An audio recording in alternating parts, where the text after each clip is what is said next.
No, that's not big enough. No, that's not big enough either. That's more like it. We're delighted to have you with us, and we extend a cordial welcome to you. We've lined up the top stars from Hollywood and from all over the world to entertain you on our giant screen with the new, colorful motion pictures you've been hearing about and reading about.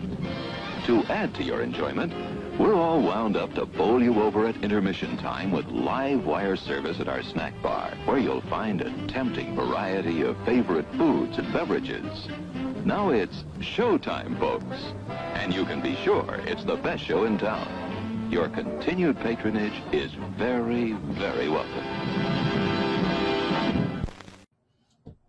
Hey folks, Saturday night, and it's time for another double feature, or after the last couple of weeks, another attempt at a double feature. Well, last week was not a copyright issue. It was just some sort of a Facebook deal. I don't know what the deal is because both movies are still sitting up there to watch in their entirety. Nothing's been cut out, music, nothing. They're just there. So who the heck knows? Confession, these haven't actually been live for, God, a few months now, and that's how I was able to make the switch over to Saturday, because I'm working when this first starts usually. I've been pre-recording them, uploading them. That way I can show them like whenever it's convenient, and I don't have to worry about my internet going wonky or any kind of dropouts or anything because the file is just up there sitting. So it's been working good, other than that couple weeks ago where they got mad at me for I was a fugitive from chain gang. But besides the point, let's just get on with things. Tonight's going to be swell. It's Georg Fenady night. I hope I'm pronouncing that correct, but I haven't been able to find it anywhere. He only made these two movies. That's it. But he did a lot of television. Some pretty well-known shows, too. Beverly Hills 90210, Knight Rider, Fall Guy, Airwolf, Quincy, Chips, Emergency, and a lot more. This is his night. We're celebrating him with his two feature films. And I haven't seen either of those, so this is going to be a premiere for me, too. The first one is Arnold. It's supposed to be a pretty decent black comedy. It's got a killer cast. Stella Stevens, Roddy McDowall, Elsa Lanchester, Jamie Farr, and a bunch of other, name people. I really have to wonder how they were able to afford all the stars in this movie. I mean, with Stella Stevens and Roddy McDowall just coming off of the Poseidon Adventure and stuff. Big time movies, but who knows? They did it somehow. But anyway, this was like a huge bomb. According to the Internet Movie Database, it only grossed $23,000 domestically. It's never been released on any format outside VHS, so I think it's probably pretty safe to show y'all. And as a note, this was shot back-to-back with our second feature, Terror in the Wax Museum. It even features some of the same actors. So, hey, all the more reason to show it as our second feature. So, without further ado, let's just move right along to Arnold.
right time to play with you now.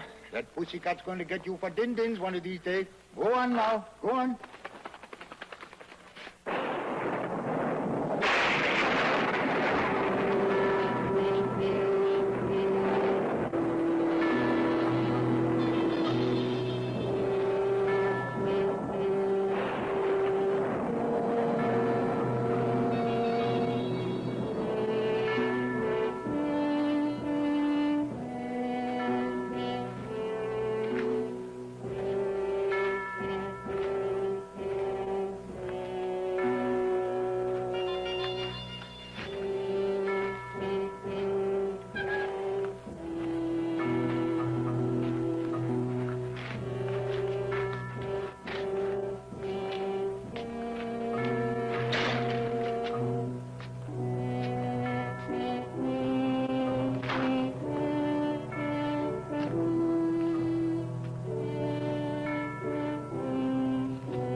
It's a sad day, Jonesy.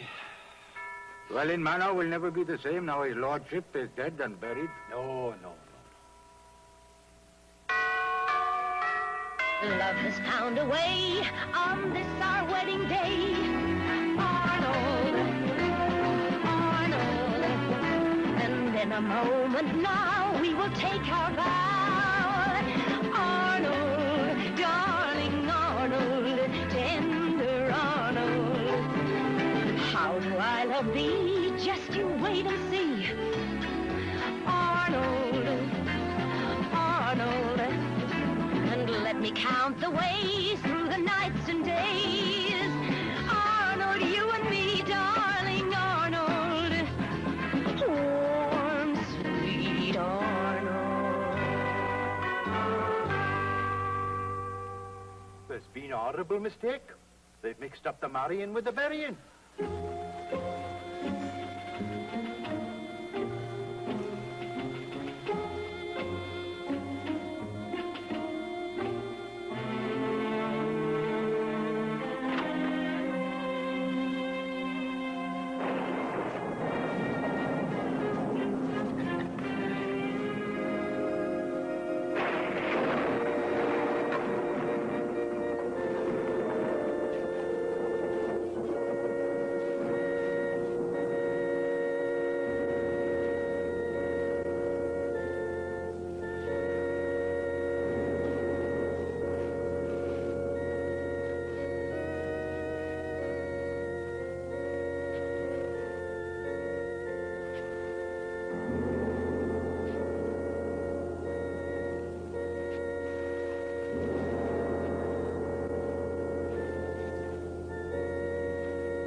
Dearly beloved, we are gathered together to pay our last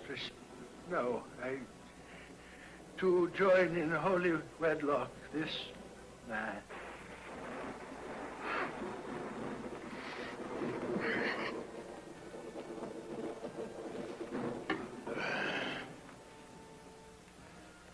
To join in holy wedlock this man and this woman in holy wedlock.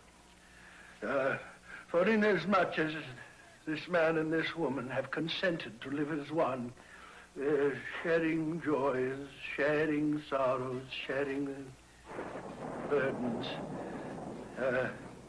If there be anyone present who can show just cause why these two should not be joined in holy matrimony, let him speak now. Forever hold his peace.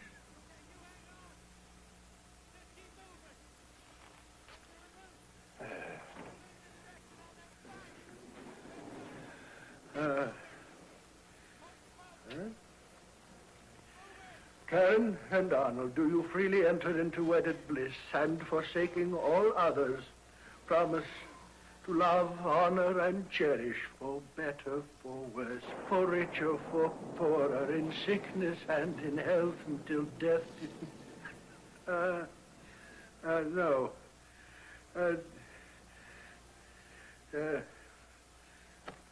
Karen, do you take this man to be your lawfully wedded husband?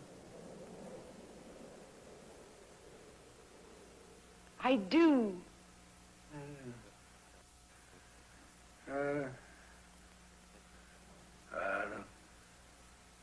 Arnold, do you take this woman to be your lawfully wedded wife? I do.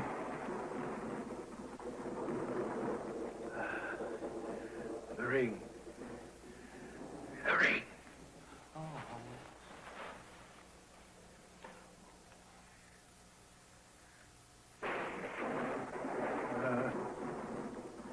I pronounce you man and wife. Heaven have mercy on my soul.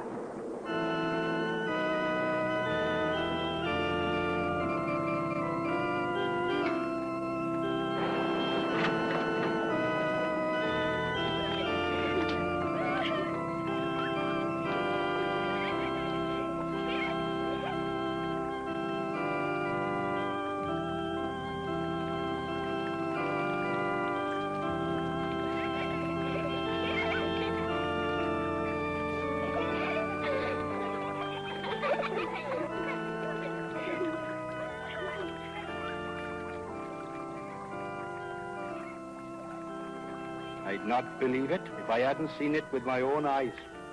Well, then they'll not be putting his lordship in the crypt, is it? Devil throw smoke. I think the old fox is taking off on a honeymoon. Oh, Lady Dwelling, I don't believe you've met my young legal associate, Evan Lyons. My condolences on the death of your husband, Lady Dwelling. Lord Dwelling's brother, Robert. I don't need any condolences. I need a stiff drink. Don't forget the meeting tonight. Mr. Whitehead, what did Arnold hope to prove by this bizarre ceremony with that oversexed airline hostess? It'll all be explained during the meeting at the Manor House this evening. Excuse me, please.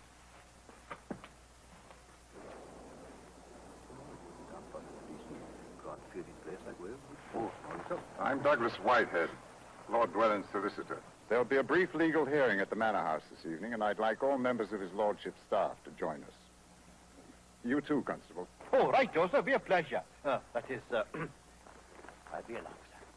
Oh, and begging your pardon, sir, would you mind explaining what sort of peculiar religion his lordship subscribed to? I never saw no last rites like that before, I never. It wasn't a funeral, it was a wedding. That's it exactly. That's exactly how it looked to me. I said to myself, Henry Hook, I said. His lordship may be lying there as cold as a cod, I said, but he's taken himself a bride, he is. Then, quick as a flash, I answers myself. How can that be, Henry Hook? His lordship's already got himself a wife, Lady Jocelyn. No. She's a widow now. Cousin Arnold is dead, you know. Oh, well, that explains everything, you see. With his lordship dead, Lady Jocelyn's a widow, and that leaves him free to... How do I love thee? Just you wait and see. Arnold, oh Arnold, until our final breath, even better after death. Arnold, darling Arnold, tender Arnold, happy bride and groom, exotic honeymoon. Arnold, they said it couldn't be, but just you wait and see. Arnold, you and me through eternity.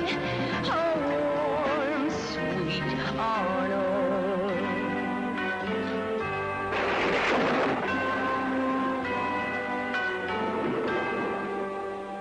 Arnold.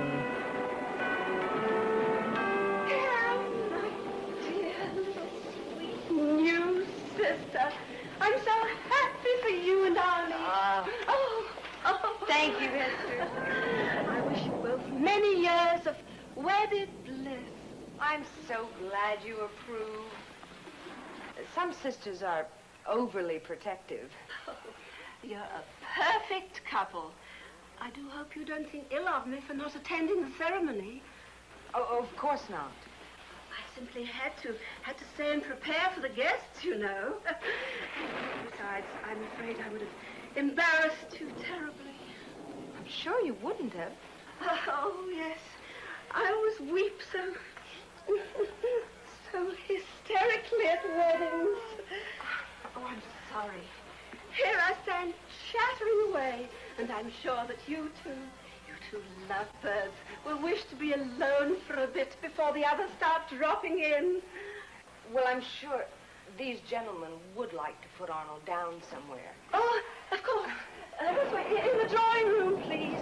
I have a nice, comfy place arranged for Arnie. There you are, Arnie. Your very favorite place. Arnie was born in this house, you know. Yes. So I understand. It's a homey place with a lived-in feeling, don't you think? Now, Arnie, let big sister fix your tie, tidy your hair before the guests arrive. Hester, don't you think we should keep it closed for now? No. Arnie loves to go to parties. Shame, pussy cat. He and Arnie have never been on the best of terms, I'm afraid. Oh, here I am fussing over Arnie again. I must try to remember.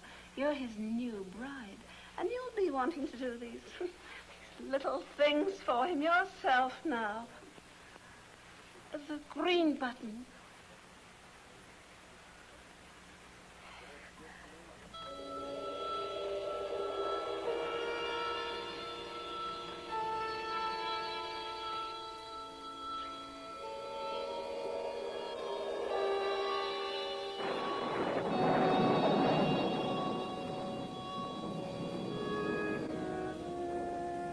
Lord Dwellin requested that the reading of his will be held the evening after the ceremony. This testament is a matter of written, signed, and duly notarized record. However, I shall not read it to you. The details of the various settlements will be presented by his lordship personally.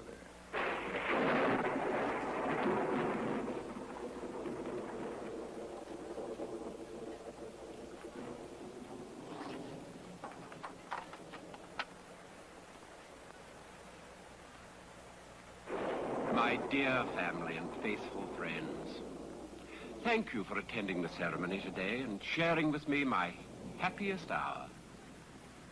I know you're most anxious to learn how you fared in my will, and I assure you I've gone to some pains to see that each of you receives exactly what he deserves. First, to Hester, my darling sister whom I cherish, who has tended and cared for me so lovingly. I leave a lifetime trust of £100 a month and the incontestable right to reside in this house for as long as she shall live. Thank you, Arnie. You're quite welcome, Hester. To Cousin Douglas, a distant relative, nonetheless dear to us all, I entrust the settlement of my estate and certain other affairs attendant upon my late demise and current marriage. His retainer shall continue at its more than generous level. Next, to my younger brother, Roddy, who has apparently never wished for anything, obviously never worked for anything, consequently has nothing. I bequeath nothing.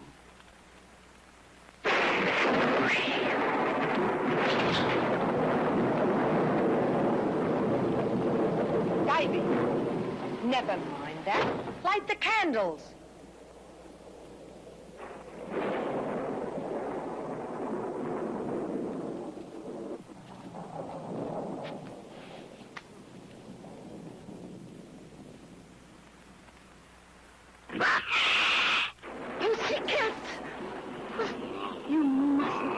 on Arnie.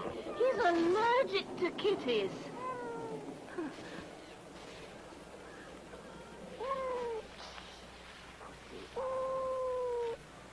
And to continue.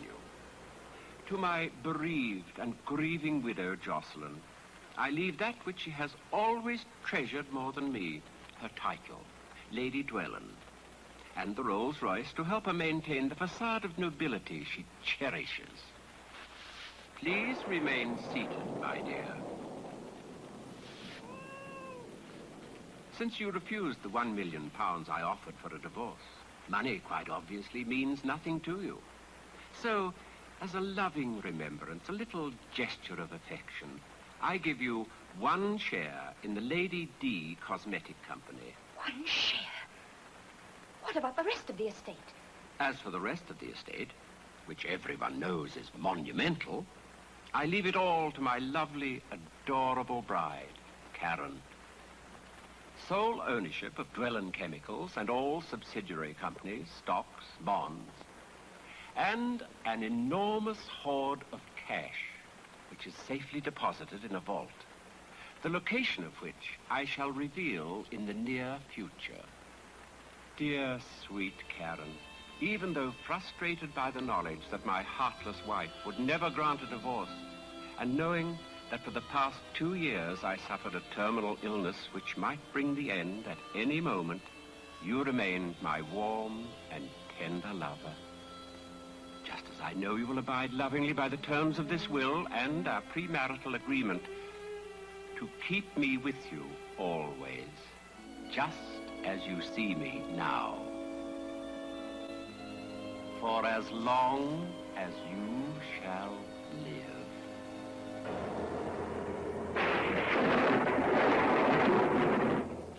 Most generous of his lordship to remember all of us in the will too, Mum. 1 in a million he was. 1 in a million. Got yourself a fine gentleman there, Mum. And I wish you many happy years together. Thank you. Thank you.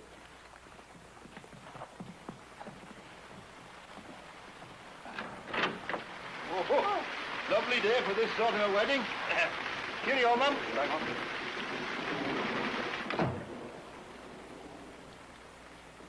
Oh, you're not leaving also, Mr. Whitehead? Yes, I'm sorry, my dear. Evan and I would like to stay and drink a toast to you and the groom, but we must get back to Liverpool. Oh. As long as I'm down this way, I thought I might drive over and take care of that Ferguson matter. Excellent idea. That's combining business with business. See you in Liverpool. I'll see the estate is settled as soon as possible, my dear. Thank you. And if you have any questions concerning the will, don't hesitate to ring me up. After all, Arnie and I are cousins. Or were. No, I should say are.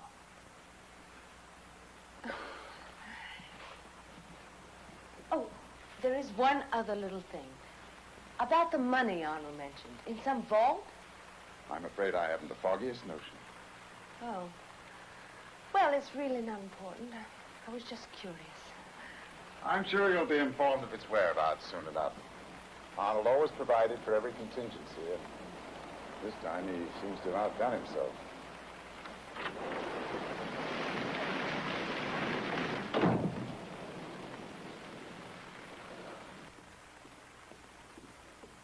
Divey, take this to the car, please.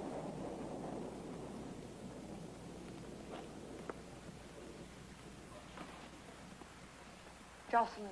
I hope you and your bridegroom, my dead husband, will be very happy together in this medieval mausoleum. I can understand your bitterness. If only you'd given Arnold more love and affection. You gave him enough affection for both of us. All he wanted was a I little... know what he wanted. What is your going rate? Lady Dwellan, you are mistaken. Arnold and I never discussed money. What did he do? Just leave it on the mantel each night? Ours was a deep and honest love. In fact, I love Arnold so much, I refuse to let even death separate us. Rubbish. You won't get away with it, you know. It's quite illegal to marry a corpse. Well, Mr. Whitehead feels that he can prove our marriage valid. He intends to establish a precedent, using the analogy of women who marry soldiers at the front by proxy, men who might already have died in battle before the wedding ceremony was performed.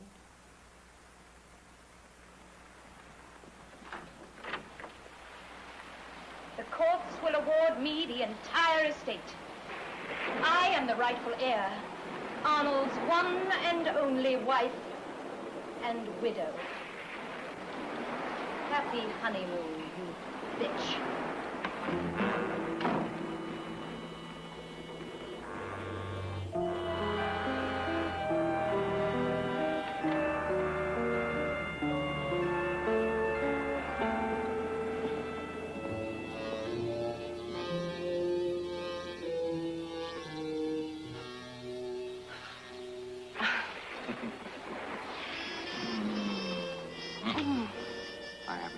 To congratulate the bride, yes. Now that old Arnie's dead, we don't have to hide anymore.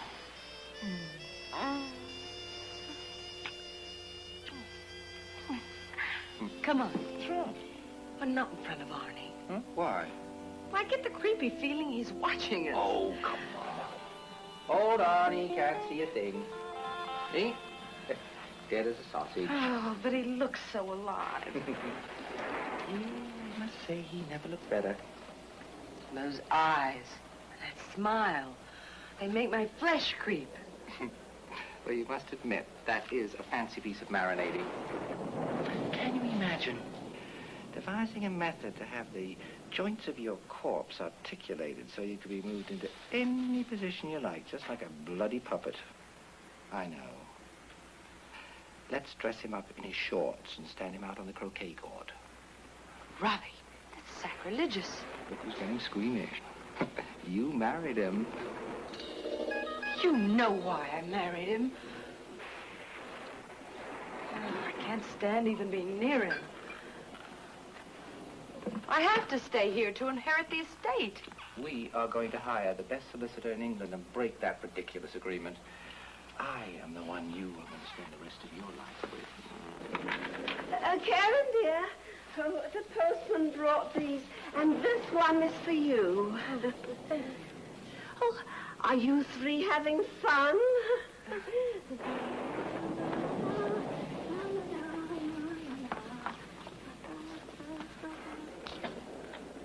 This must be a wedding gift.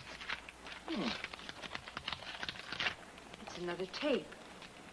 Does that disturb you? I don't want to hear that voice again. That voice just may tell you where all that lovely money is hidden.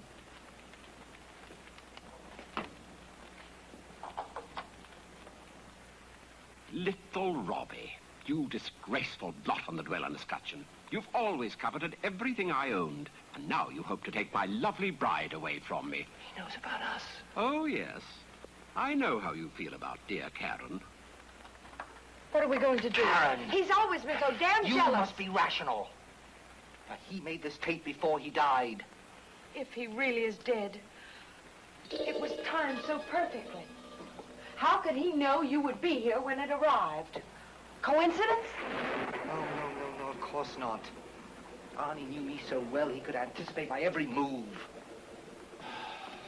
Then who sent the tape? That is the interesting question. All right, Arnie.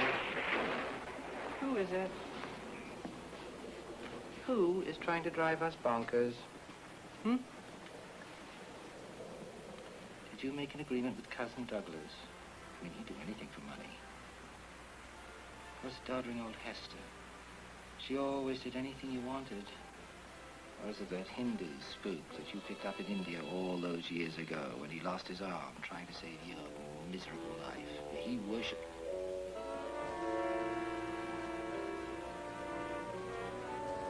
We are forgetting someone. Who? The poor, grieving widow. Jocelyn.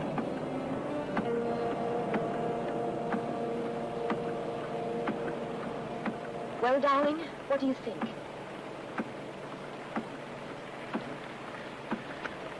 I think the entire estate will end up precisely where it belongs. Really? Mm-hmm. If I couldn't outwit dreary old Whitehead, I'd pack up my Blackstone. How will you do it? Well, after I take care of the Ferguson matter, I'll tell you, my sweet. How long will it be? I'll meet you at the Shield and Plume before midnight. Milland!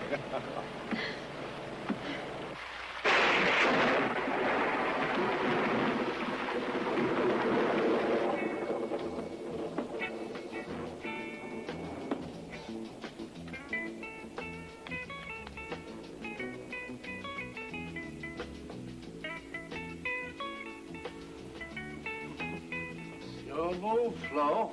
Be with you in half a mo, Governor.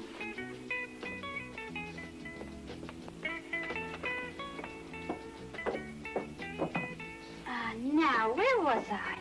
Take your time, darling. King me. Oh, you're a bold, wicked one, you are. Dear, what weather. Been in puppies and pussies, it is, aye. Well, will you look what the storm blew in? Governor, it's your son. Don't remind me.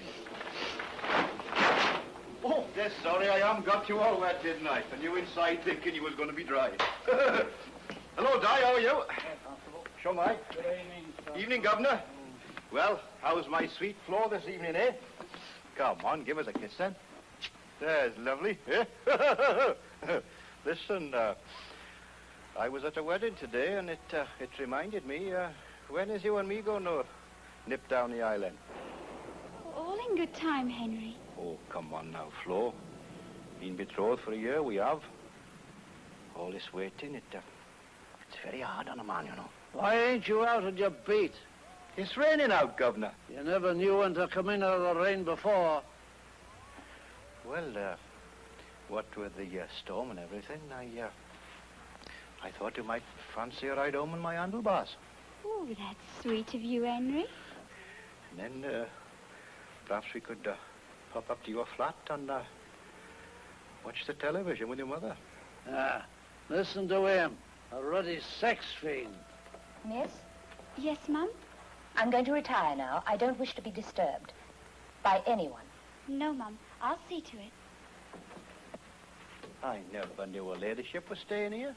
Lends a bit of class to the place, eh, Governor? Quit babbling, boy. I'm trying to figure out my next move.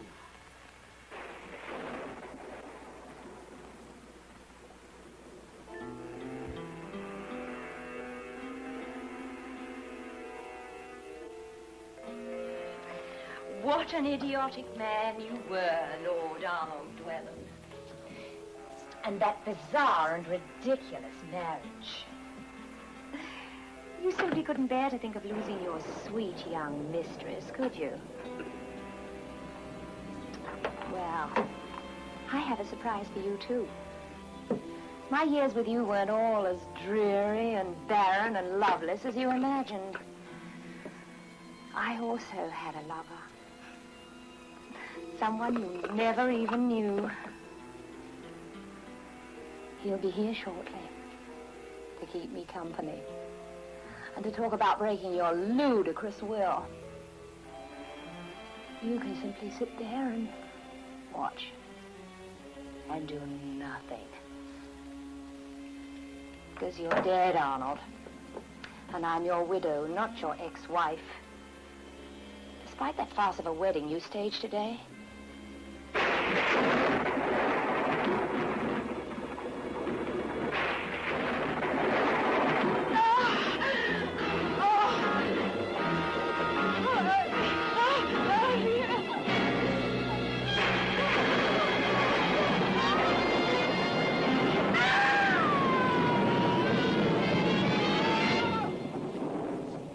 Thank you, Henry. What happened? The governor. He just made his move.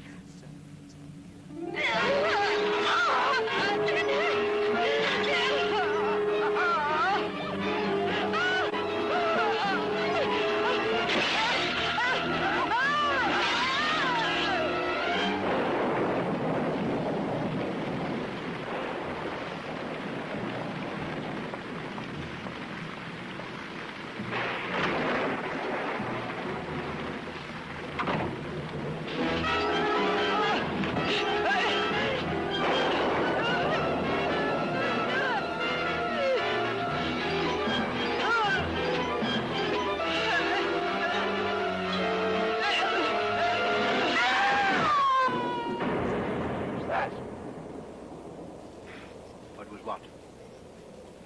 I never heard nothing.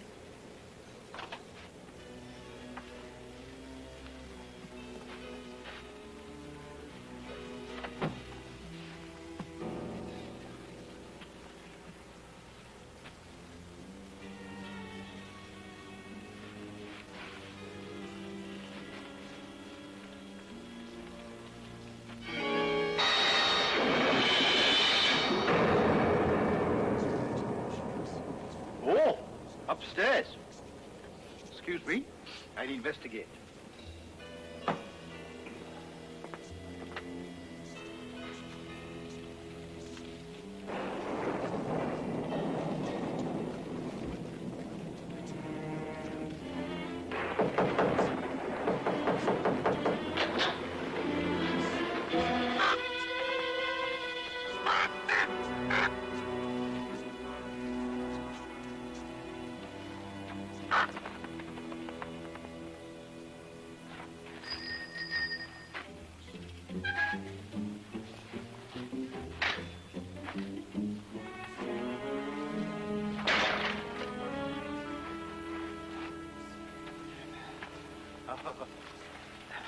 Paying your last respects to her ladyship.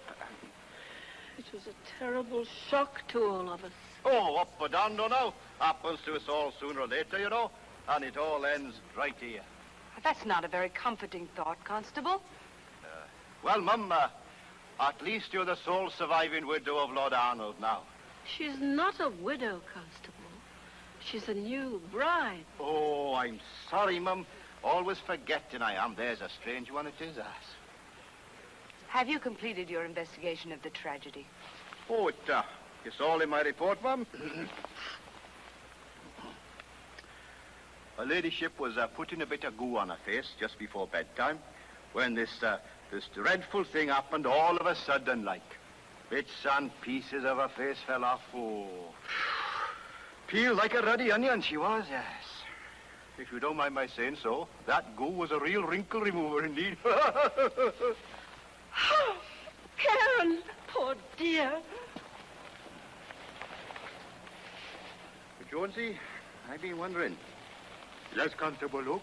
Did they make it a cemetery down here because it's always foggy? Or is it always foggy down here because they made it a cemetery? I give up. What do you mean you give up? I don't know. What's the answer? I don't know. I'm asking you. I just told you I don't know. Well, there's no need to be petulant, is there? Phew, I don't know. Everybody's so sensitive.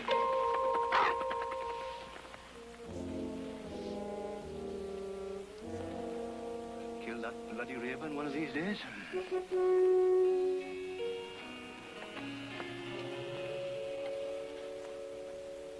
Robert, it's Karen. You've got to come out right away. No, you must come out. Now. It's about Jocelyn's death. I know who did it.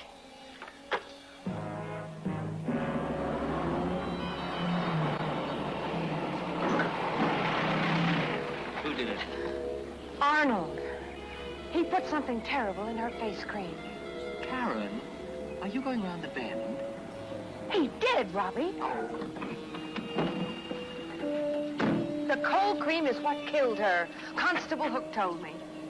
Karen, do you actually believe that old Arnie was dead for a week, came back, and then sneaked in and put acid in old Jocelyn's coat?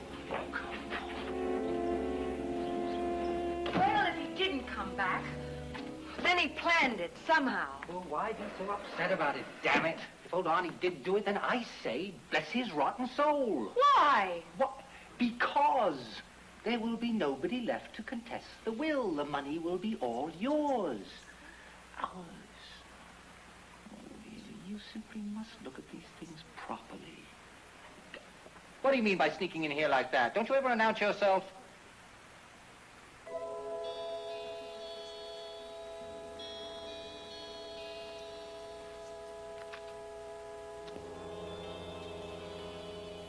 Divey?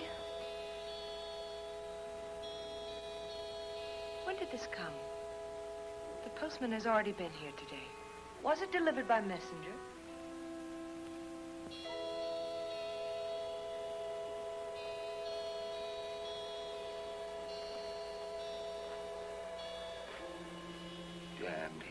zombie. He is a perfect houseboy for a corpse. It's another message from Arnold. I'm sure of it. Aaron. Well, now we know it's not Jocelyn who's sending them. No, I can't stand to hear that voice anymore. Robbie, I don't care about the cash. The estate is enough. We are not going to leave a bank full of money lying around for somebody else to find. Besides, the settlement of the estate could be hung up in a court for months, for years. My dear Karen, by now you will have heard how selfish, cold-hearted, unrelenting Jocelyn met her well-deserved end. Messy, but most effective. He did it. Maybe we'll be next. Now, of course, your first thought will be, am I next?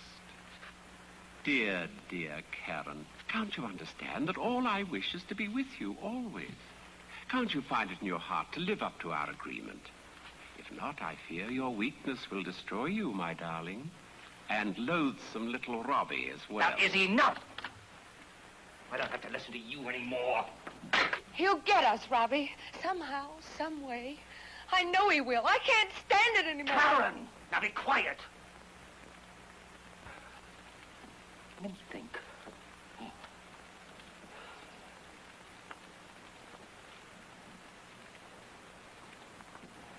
Karen,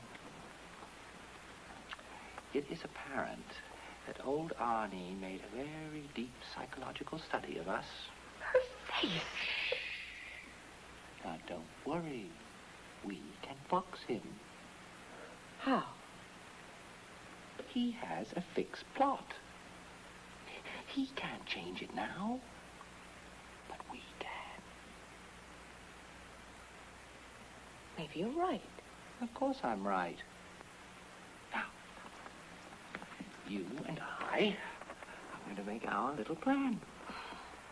All right. But not here. That's the first thing we've got to change. I feel Arnold is watching and listening to every word. Well, how about my flat in the village? We have a cozy fire. We can dine by candlelight and... Children! This is my night for the weekly quilting party at the church.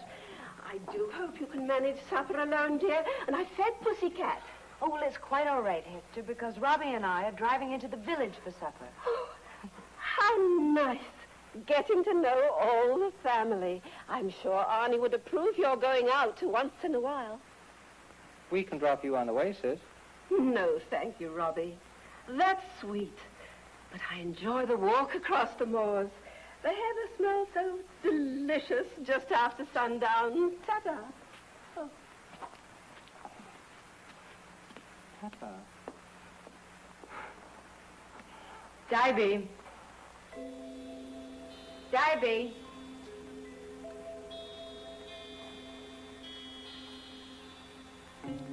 Have Jonesy bring the car around front.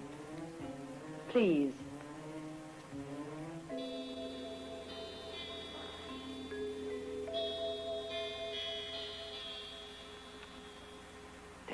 Zombie.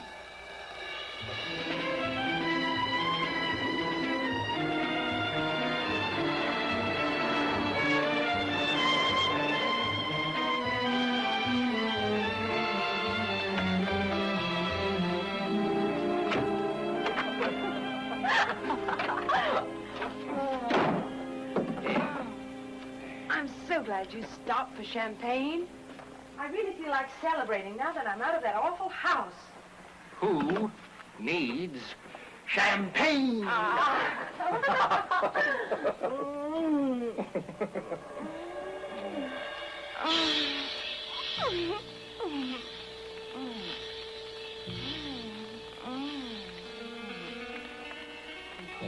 We would be much more comfortable in the bedroom. Much.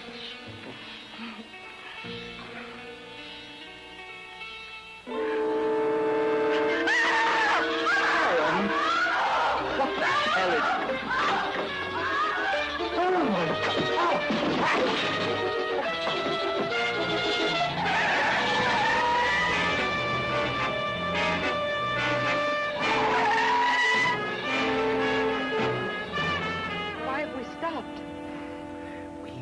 idiots running out like that.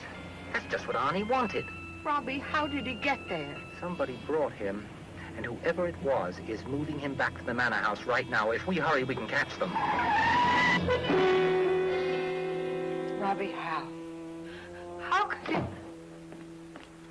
My, you're home early. You should have been with me. Oh, it was so delightful at the quilting party. And isn't Arnie a dear, generous soul to let us all go out and enjoy ourselves? La, la, la, la, la. Hester, did you notice anyone hanging around outside when you came home? No, only Jonesy. He was locking up the garden tool house for the night. All right. I'll go and make some tea. Oh, now that is a wonderful idea. I'm leaving. What are you saying? I'm not going to hang around. That son of a bitch never meant to go through with our agreement. It was all just a plot to keep me around after he died so that he could kill me. Karen! Now, this is nonsense. You have to stick around until the court settles on the estate, or at least until Arnie lets you know where that cash is hidden. I don't believe he intends to tell me. Wait a minute. No, it could be hidden in this house. Yes, might be in this very room. But where the hell do you... You don't suppose that he could have hidden it in the most obvious place of all? I mean, where he could keep his hands on it. You mind, if I take a look, Arnie, old chap?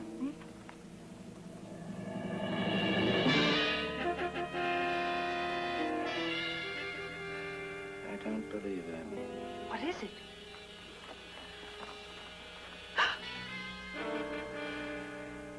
He walked across the moors. Don't you start that.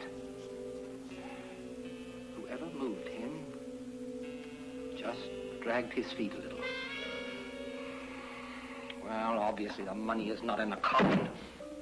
But I know it's in this house here somewhere.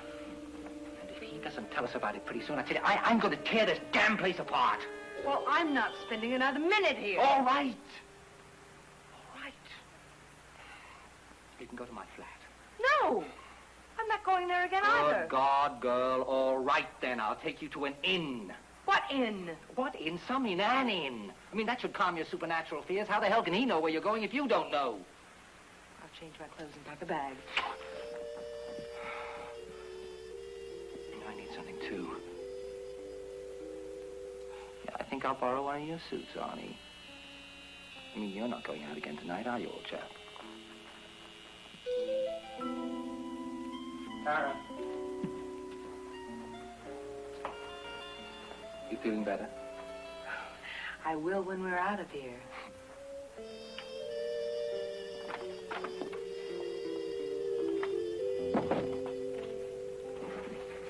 Esther. Oh, Robbie, look. This parcel arrived by messenger tonight while we were out. Daddy accepted it. Oh, thank heavens it's too big to be another tape. It's for Arnie from London. It may be a wedding gift. Oh, let's see. Oh. Well, look at that. Now, that is very elegant. Old Arnie must have ordered a new suit. At least I won't have to wear a hand-me-down. Oh, Robbie, you always were one to sample Arnie's goodies. Maybe that is because Arnie always had so many more goodies than I did. Come along, Esther, old thing. Time to go. I'm going to change. Oh.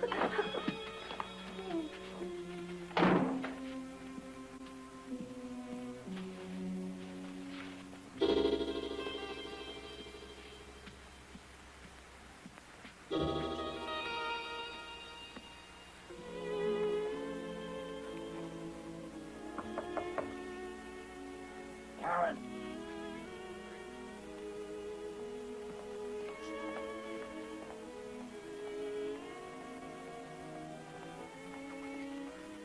Karen.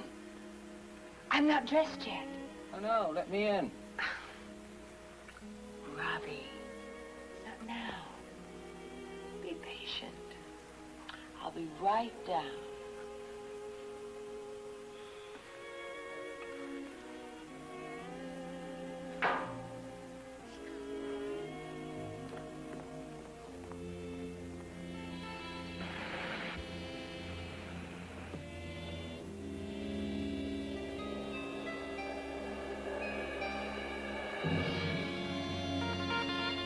Well, Arnie, your suit fits me perfectly. See?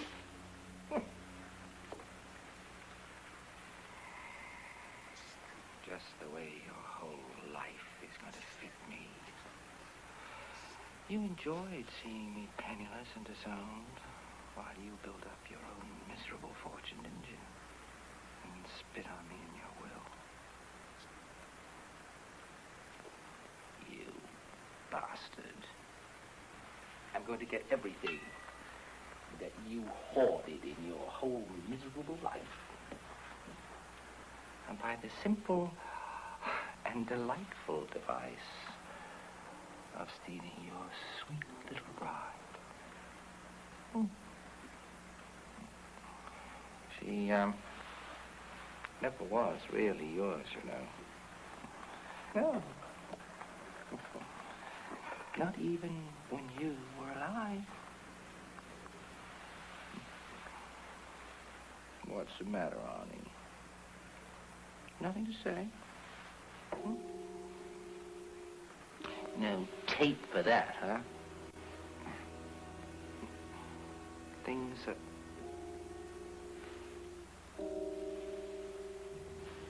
aren't turning out the way you...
I'm all ready.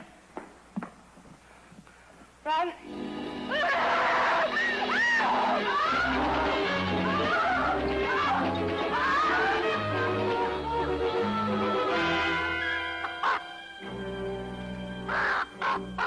Well, the devil's on hand, scraping up enough of Master Robert to fill this hole in proper. Oh, well, rest in peace, as the saying goes. And rest in pieces, too, I suppose, eh?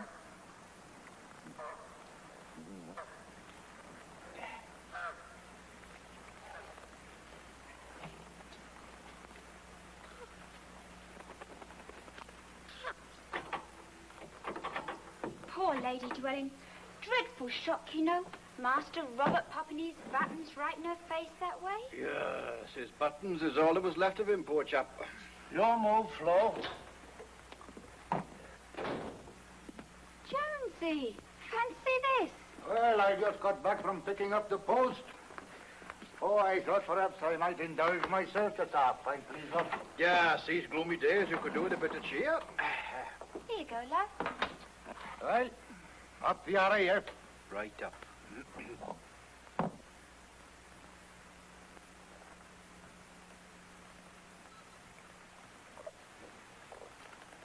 Have another?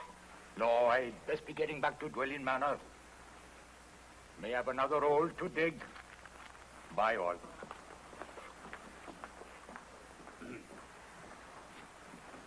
I'll have one, love.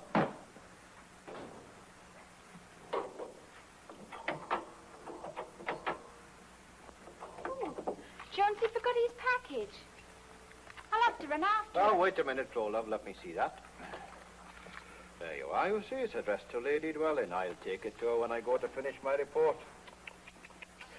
Dear lady's been in a state of shock the last few days. Hasn't said a word to a soul since Master Robert exploded. No. Well, there you are. Show my wallet up. Governor, your son's a saint, that's what he is. There's a suspicion in my mind that he's neither a saint nor my son. Governor. Your move now. Oh, most gracious of you to see me, Mum. Yes, indeed, yes.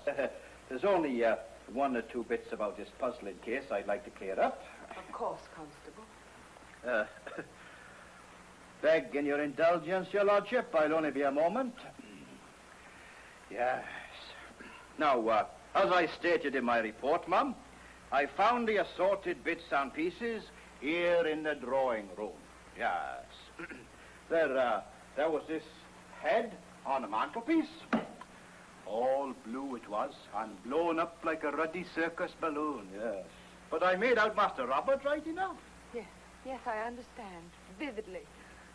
Oh, it's cleaned up very nicely, that, yes. And nestling over here in a corner was this pair of shoes. And scattered about, higgledy-piggledy, was wee bits and pieces of what goes between the head and the shoes. Sort of like a jigsaw puzzle, you might say. Please get to your question. All right, you are. I'm sorry, ma'am. Now, all I want to clear up my report is this. Was all them various components Master Robert?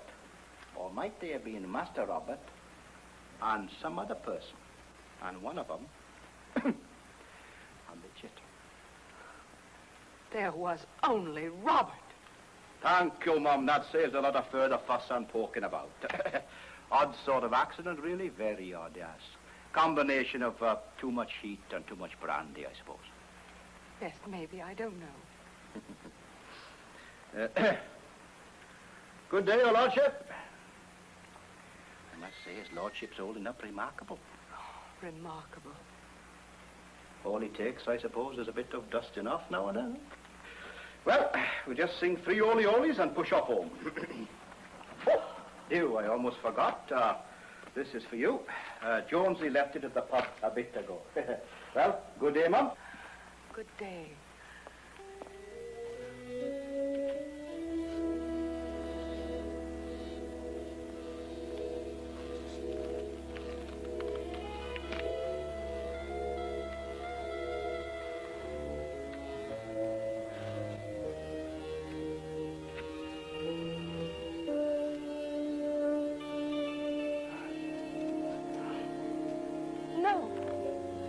No more tapes.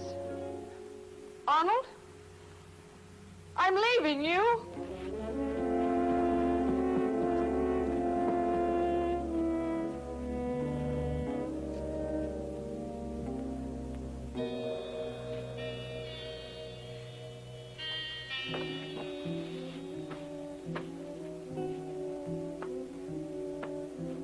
Karen, my dear. Don't you realize by now I mean to hold you to our agreement? I gave Robbie ample warning he was headed for disaster. He didn't listen. So I designed that suit especially for him. I'm afraid it will never be a popular model. There is no escape, Karen. You and I will always be together. And from now on, I'm sure you'll find it much easier to devote all your attention to me.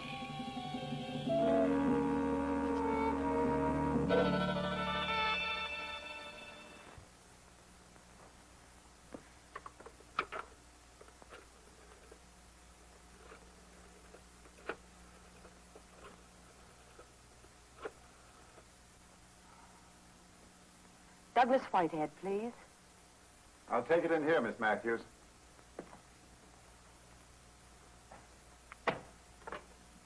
Whitehead here.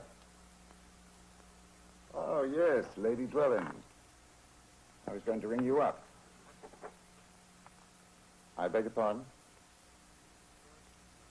Of course, I'll drive down directly after work. Where? Well, it seems rather strange, but if that's what you want. It is some distance from Liverpool, and I may arrive rather late tonight. Oh, don't worry, I'll be there. Rest assured. Goodbye, my dear.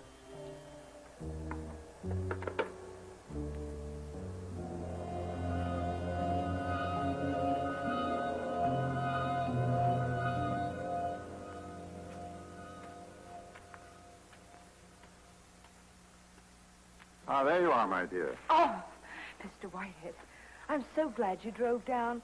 I am so upset and disturbed. My dear, if you're so upset, why meet in a morbid place like this? I can't stand that house. At least I know everyone here is dead. I'm not so sure about Arnold. Your husband? What are you saying?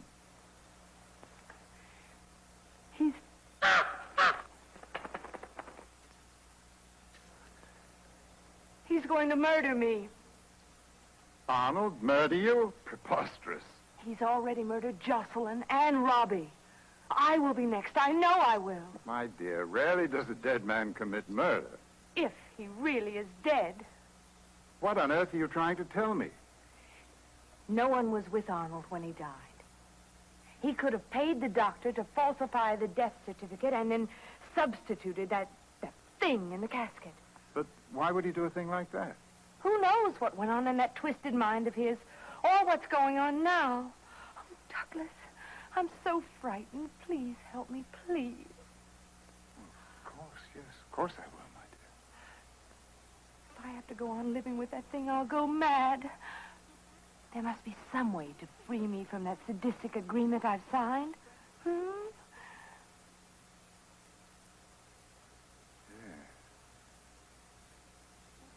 Require a good deal of clever legal manipulation. I'll pay a generous fee. And if you're successful, 10% of my share in the estate. I rather think 50% would be more fitting, my dear, plus fringe benefits. 50%? Plus fringe benefits. I won't pay it. Well, I rather think that completes our business. Good night, Lady Dwellin. Do remember me to Arnold, please.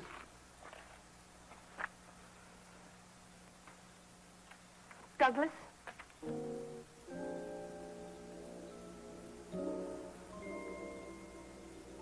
$50%.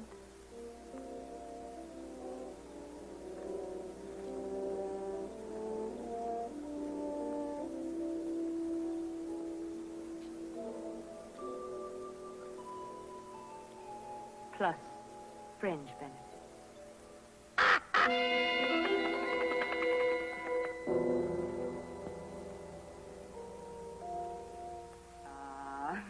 You drive a hard bargain, Douglas. Thank you, Karen. And may I say, it's much more fascinating being of service to the distaff side of the family. Should we have a drink and seal the bargain? Yes, yes. Karen, Karen, Karen. Why must you always rush to another man? Now, see here, old chap. You refuse to heed my warnings. Yet you saw what happened to Robbie. And you know what happened to Jocelyn. How? How could he possibly know I was with you? It's incredible.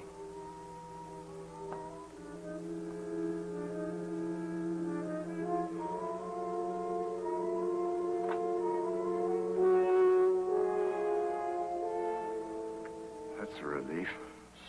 I was almost convinced the corpse was talking. Karen? Now do you believe those other deaths were not accidental? You're absolutely right. Some real, very live person is operating this whole bizarre scheme. What are we going to do? You go upstairs. Try to get some sleep. Sleep? Just leave it to me.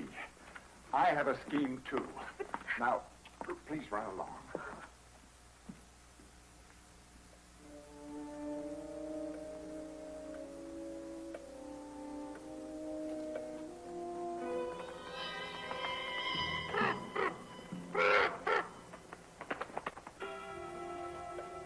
You always were up to fiendish tricks, even as a boy, Arnold.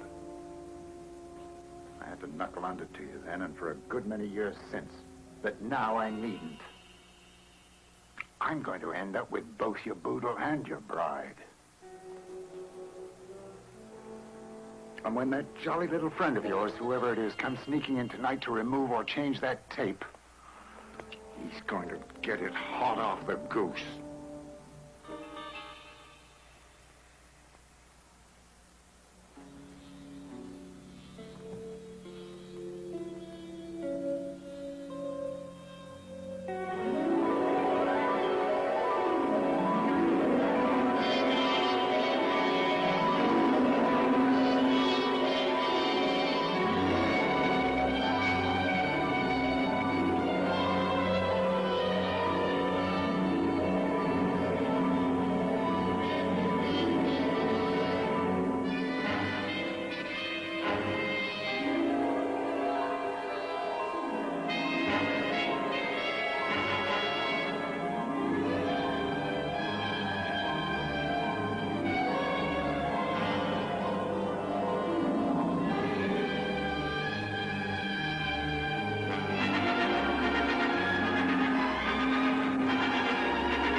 Keeping that bloody monster.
I was never overly fond of you, Douglas. For one thing, you're an ungrateful wretch. If I hadn't kept you on lavish retainer all these years, you'd scarcely have any practice at all. That's a damn lie. Yet, like all the other greedy members of this family, you feel cheated. Of course. I dedicated my life to serving you, and you threw me crumbs. By the way, did you enjoy my excellent and very expensive vintage cognac, old chap? You have a habit of helping yourself to it. I was certain you would again. Oh, good Lord! Oh, don't be alarmed, dear boy. The cognac isn't lethal. It will merely help you enjoy a very long, very deep and restful sleep.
waste of precious space just to bury one foot, Mum?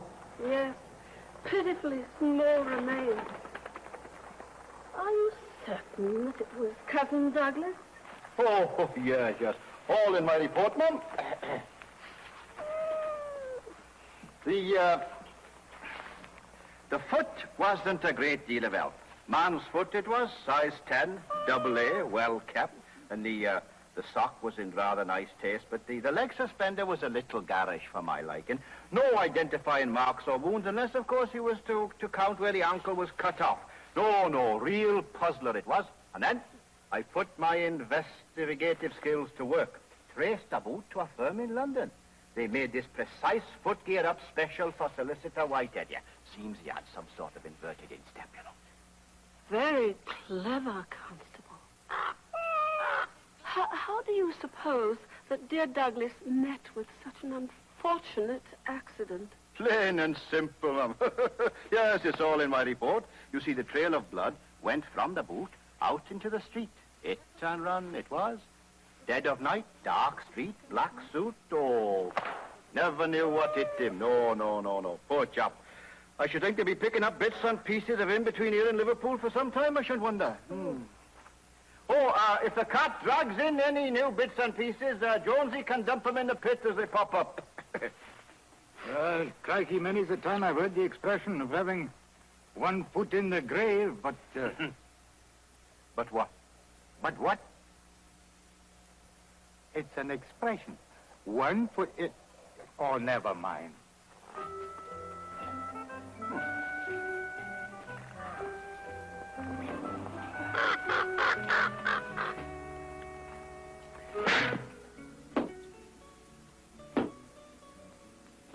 Three horrible deaths, one after the other, and all in the same family.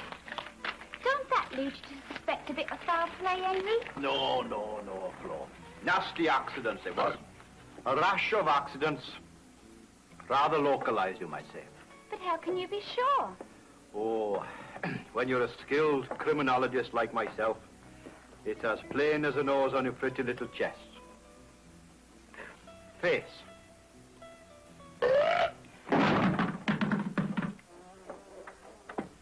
Oh, boys, give us a hand over here, will you? All right, Governor, here we are. All together now. 1, 2, 3. Up for Daisy. That's it. There you go. Wait a bit. Let's find him something with a bit less altitude. Over here, boys. There you go.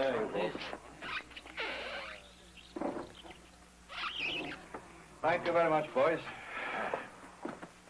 You know, Governor, I think you've had a bit more than you can handle. Well, perhaps for the good of me heart, I'll taper off a bit. Oh, I best be getting on my rounds, but I'll pop back after closing to see you home, my lovely. Don't worry, Flo, darling. Nothing damaged. Oh, Henry! I'm sorry. I forgot to tell you that I've got other plans for this evening.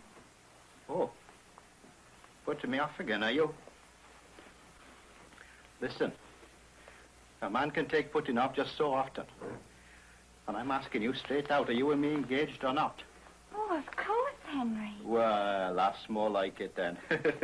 Have a lovely evening, and I'll see you tomorrow. No start, Governor? You have to run the wrong way, you see,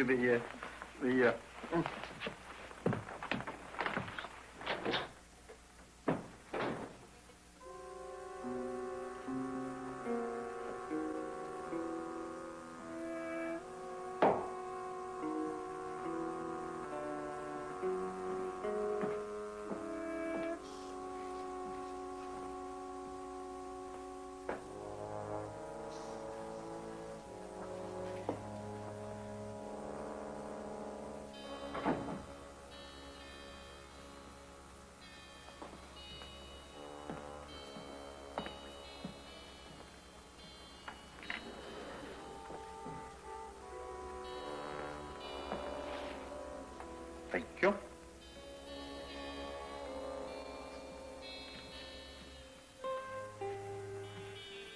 Lady Llewellyn? Yes. But don't you remember me? Evan Lyons, Mr. Whitehead's associate. Mr. Whitehead is dead. Yes, of course. I know. That's why I'm here. Arnold killed him. You what? This is my husband, Arnold, you know? Yes, I was at the wedding. You say he killed Douglas Whitehead? And Robert. Really? And Jocelyn. Yeah. He is a bad one. Quite active for a man in his condition. He was going to kill me, too. Well, then why didn't you leave? Get out of this abattoir. He would find me anywhere. Really, Lady Llewellyn, I don't think this man is going to murder you. No, not now. Because I'm doing exactly what he wants. Just sitting here. Being with him. For as long as you shall live. Yes, I understand the terms, but it always has amazed me, this unusual marriage. But I mean, you're so young, so attractive. You can't go on with a macabre arrangement like this. But I have to. It's the only way I can stay alive. Well, I wouldn't call this staying alive. Don't you worry. Now that I'm taking over your affairs, we'll get you out of this in a hurry. You mustn't talk like that. Can't you see? Arnold is lying right here, watching and listening to every word.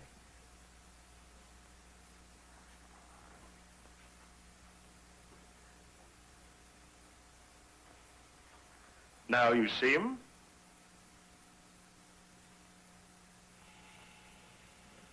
Now you don't. Now, about your arrangement with Mr. Whitehead. Oh. Douglas was going to get me out of my agreement and help me dispose of Arnold for 50% of the estate plus fringe benefits. Well, you're very happy to make the same arrangement. Oh, no, you can't. Don't you understand? He'll kill you, too. No, he doesn't know about me, remember? And besides, Karen, he's not dealing with musty old Whitehead now. Oh, that predictable fop, Roddy. Maybe you can do something. Now, I think our first objective should be all that cash your husband is supposed to have hidden somewhere.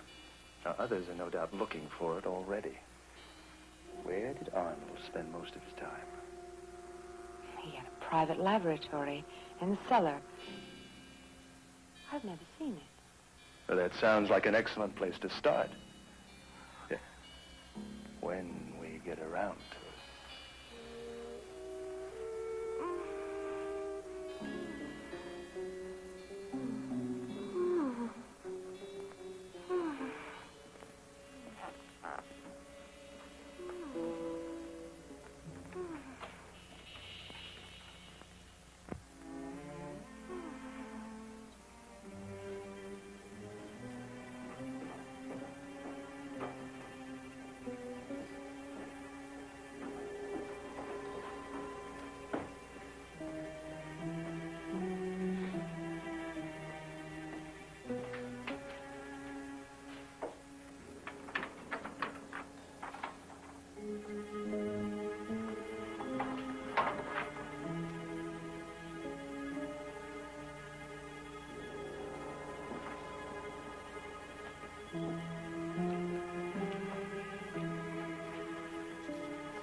Karen. Karen, I think I see the light.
Seems to be a body. Oh, and there's the rest of them.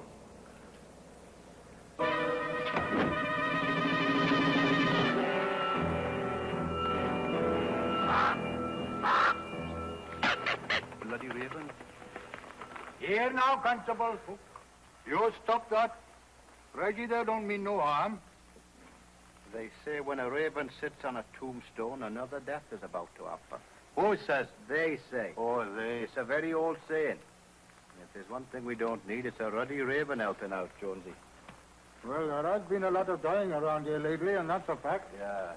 Odd thing is, they all die in bits and pieces. Not a whole healthy cadaver in the last 3. Now with poor old Divey lying there, seemed queer not to have him around to talk to no more. That's odd. I never heard him say a ruddy word. No, he never did.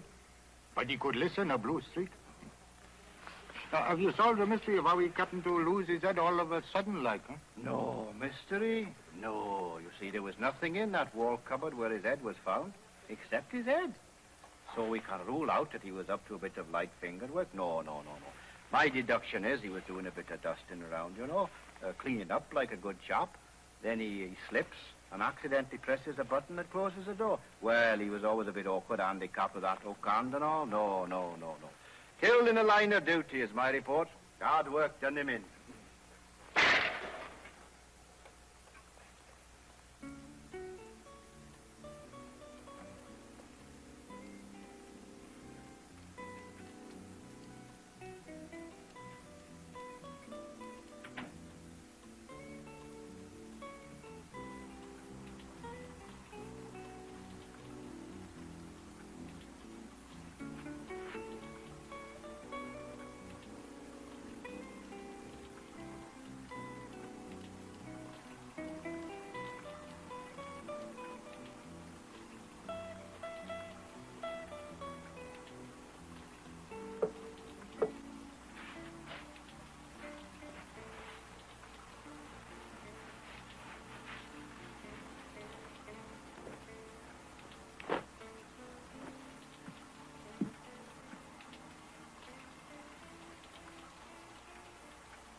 Hester saw you. Nobody saw me. I thought it was only decent to come scrub your back before we went out this evening. Oh. No. This way's better. Evan, I do feel close to you.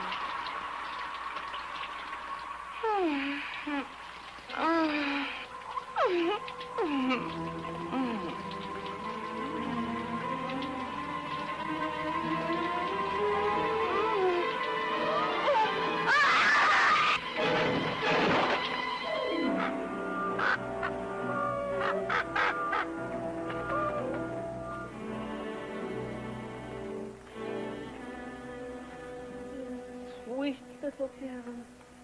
What a tragedy. Well, we're running out of space in the family plot, Mum. We'll have to plant them piggyback if this goes on. Do you really think that dear Karen and poor Mr. Lyons were killed accidentally, Constable Hook? It's all in my report, Mum. Yes, I found them in a young solicitor's car at the foot of that steep cliff down by the ocean. Missed the turning and plunged over is my guess, yes. Terrible. Car caught fire, burned the poor souls. Flat as griddle cakes they was. Yes, and cooked to a turn, if you don't mind my saying so. I suppose we must all carry on. Yes, Mum, it's been a sad day for all of us. Only yesterday I lost my father and my fiancée. They died? Eloped.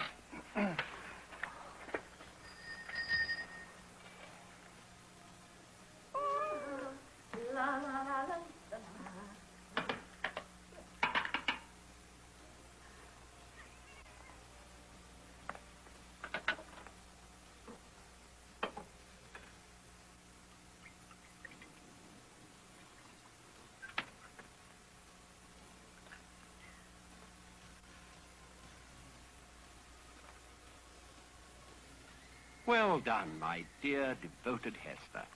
The playing of this tape means that you carried out your final assignment with all the devotion you displayed in a lifetime of caring for me. And, as I planned so brilliantly, we can now be together, you and me, forever. Jocelyn would never have agreed to it. Karen did agree, but I knew she was as faithless as Jocelyn, and now each is disposed of. I got two this last time, one you never even counted on. I think I may be forgiven a touch of immodesty if I say my scheme was simply masterful.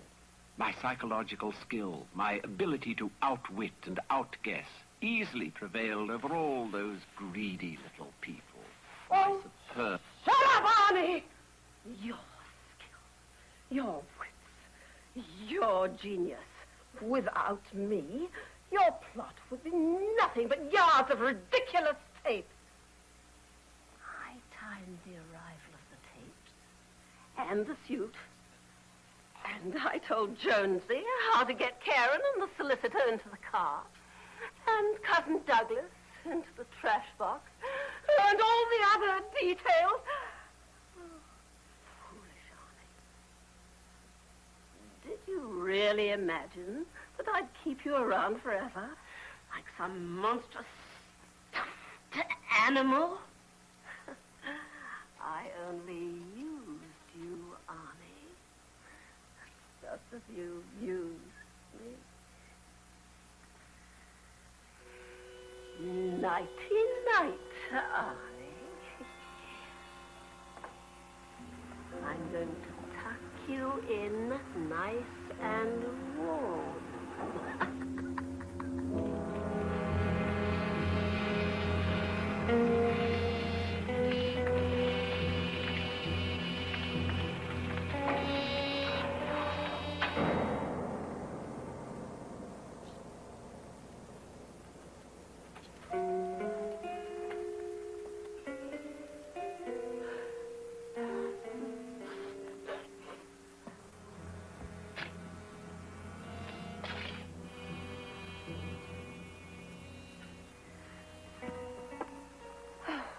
Isn't that nice, Jonesy? You've got it all finished. You've been a big help to me, and I do appreciate it. Well, would you mind showing your appreciation with a bit of cold cash, Mum, like you promised? After all, I put in a lot of extra hours. Yes, yes, of course. As soon as we dispose of Arnie. Oh, well, I don't see the box, Mum. Arnie is right here. I had him cremated. My goodness. His lordship cooked right down to nothing, didn't he? Yeah. Oh, Jonesy, there's a nasty big rock down there. Would you move it, please? We want it all comfy, cozy. Oh, yes, from all comfy cozy for Lord Arnold, eh? Grave is not for Arnie. No!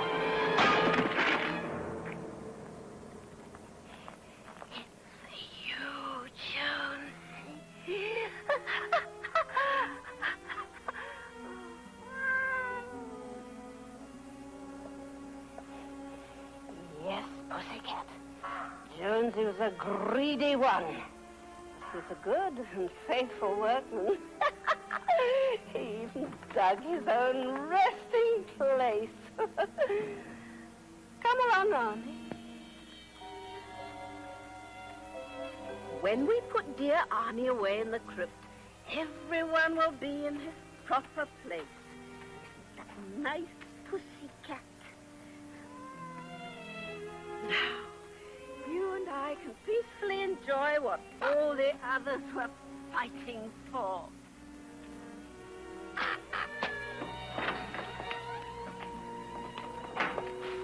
I'll have a holiday for the rest of my life. Rome, that villa, the trip I've always dreamed about. What we must do quickly, pussycat, is to find that easy-to-spend cash. Rome is waiting.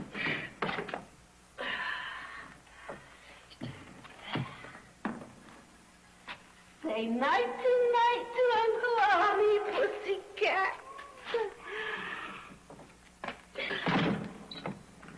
I promise you, Arnie, I'll find the vault where you hid it.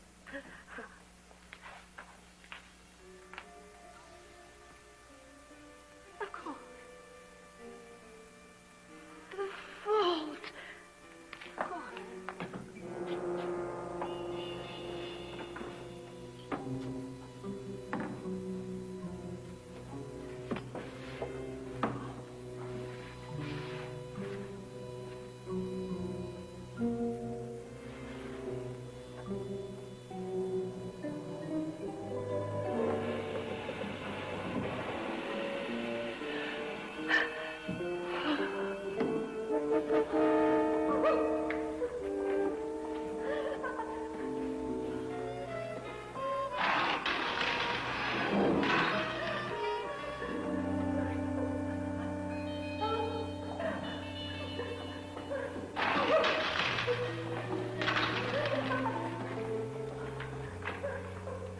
My dear devoted Hester, I was so sure you were the one person who loved me for myself alone, with no thought of monetary reward. Yes, honey, you know how close we've always been. But, dear sister, just in the terrible event you should prove me wrong, I devised this final moment of reckoning. No, Arnie! I did everything! Just as you said! I know I couldn't be here unless you had disposed of me against my wishes. And you wouldn't be here unless you had placed me here. Arnie, the money right here, Arnie! Money! There's really no need for tears or recriminations. We both have what we most want. Arnie, you're teasing me, Arnie. You have that hoard of money at your fingertips, and I have you with me here for all eternity. Eternity.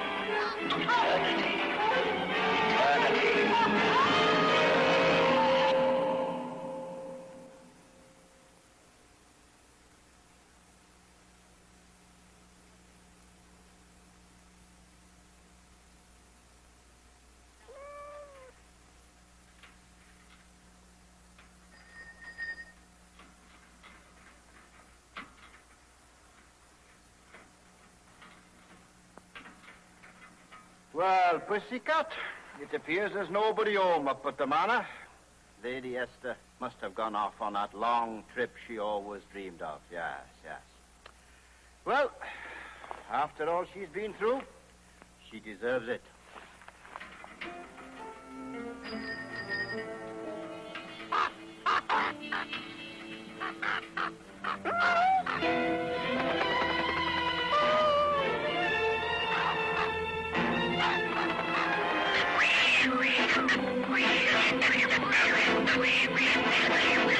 How do I love thee? Just you wait and see.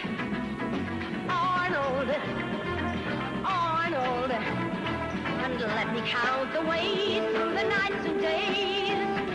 Arnold, you and me, darling Arnold. Oh, sweet Arnold, through the night, through the days. Let me count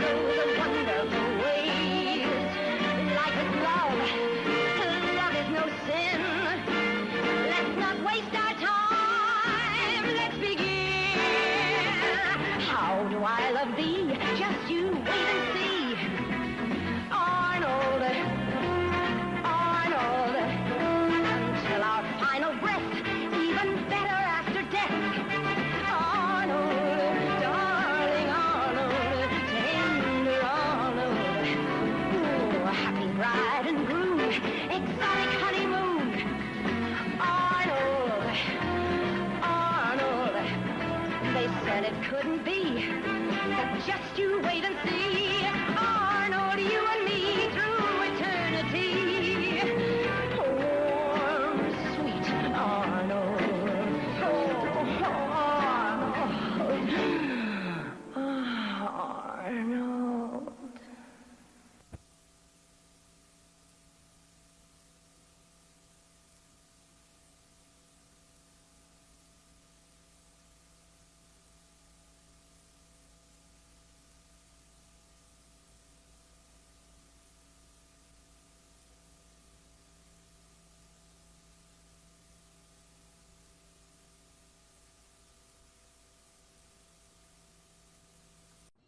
I don't know about you, but I enjoyed that ending.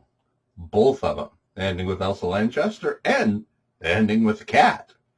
So overall, I think that was a pretty good film. Did y'all like it? I bet very few, if any of you, have seen that one before, huh? Anyway, good stuff. That was pretty bleak. Poor Elsa Lanchester, huh? Life goes on for some people. Anyway, the next movie is Terror in the Wax Museum, also from 1973, obviously as it was shot back-to-back with the first film. Just doesn't quite have the star power of Arnold, but, you know, it's no slouch. Ray Milland, Elsa Lanchester, John Carradine, Broderick Crawford, and a few others. Good stuff. As far as I know, this one's only been released on disc as a riff track title. Other than that, VHS only. It might be available digitally on video from some video on demand providers, but since I'm a physical media guy, I don't know. Anyway, let's have ourselves a little intermission, get your snacks, go to the bathroom, and then we'll roll right into Terror in the Wax Museum.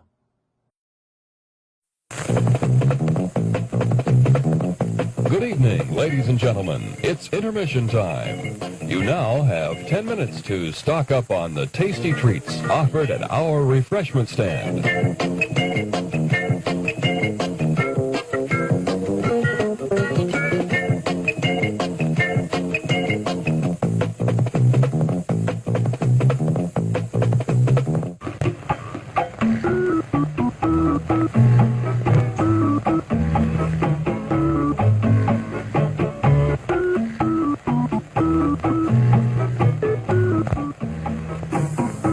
Thanks for coming to our show tonight. We appreciate the opportunity to serve you. We think it's great to be able to enjoy fine entertainment in the comfort and privacy of your own car. The come-as-you-are atmosphere is a pleasant way to relax in the evening. Don't you agree?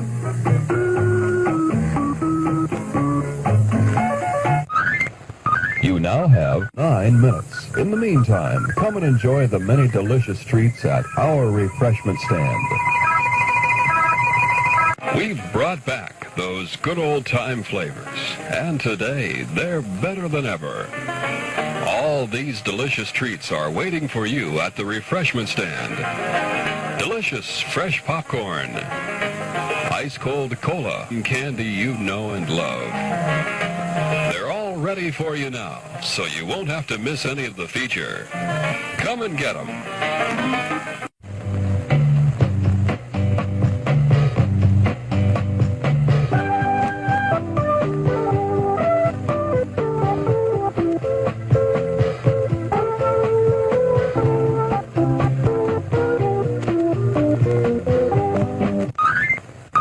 Now, only 8 minutes to visit the refreshment stand before the feature starts.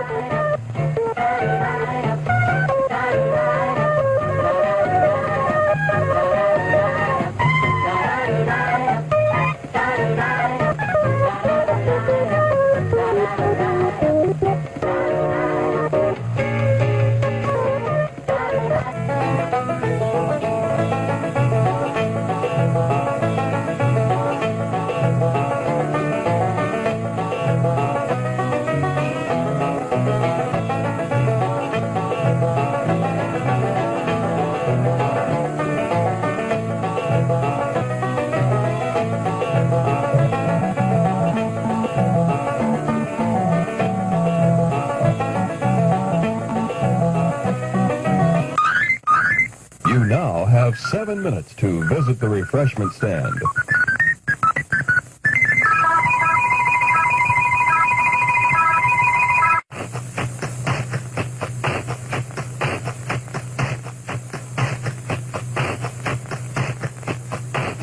To make your evening of entertainment more enjoyable, our refreshment stand has these delicious favorites. Hot and crispy pizzas.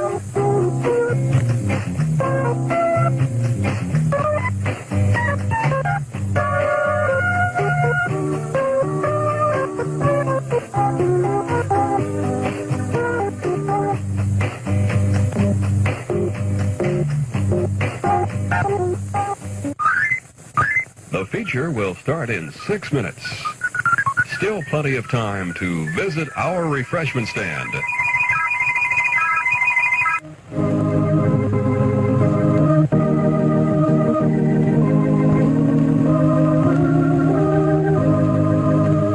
Observe the laws of your city, state, and nation. They exist to protect the rights and freedoms of everyone.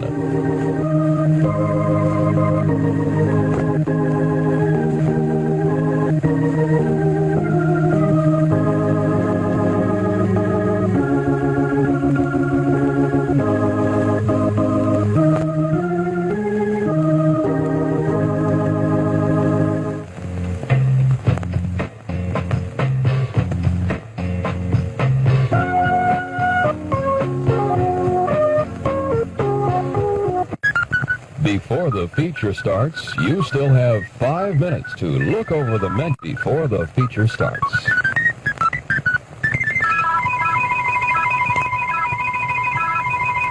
After the show, please replace the speaker on its stand. After the show, please replace the speaker on its stand. If you accidentally break the cord, please turn the speaker in at the refreshment stand or the manager's office. Thank you. And by the way, on your way home, drive carefully.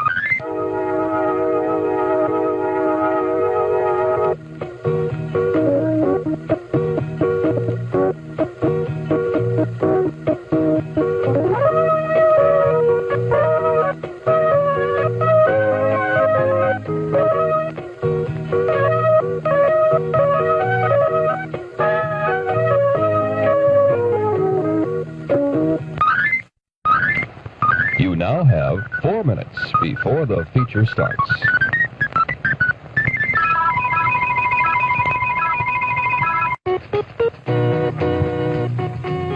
America, my land, your land. But will it always remain America the Beautiful?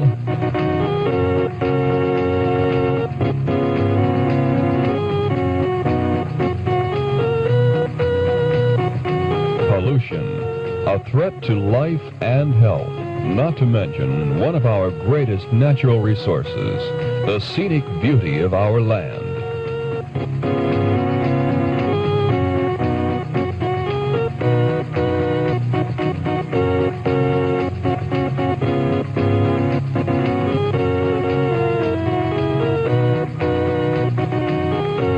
Starting now, we must all pitch in to clean up our country before it's too late. America the Beautiful depends on you. Now, 3 minutes till showtime. Still time to visit our refreshment stand.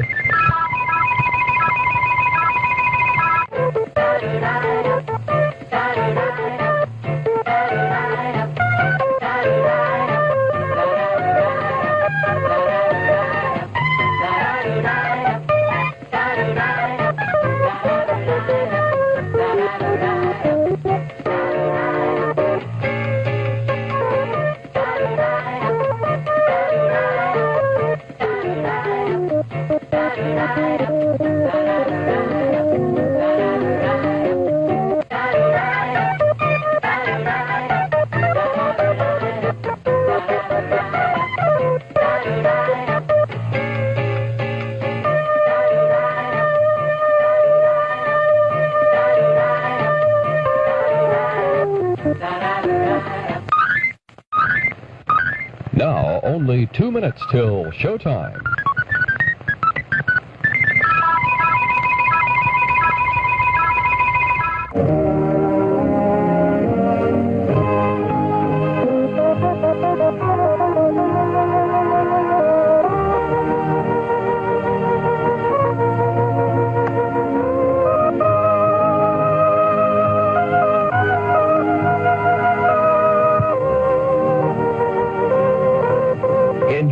weekend with your family. And worship at the church of your choice this weekend.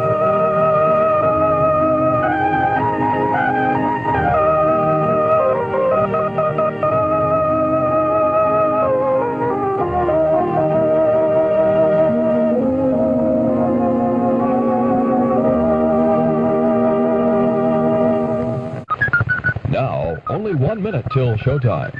For your convenience, the refreshment stand will remain open during the show.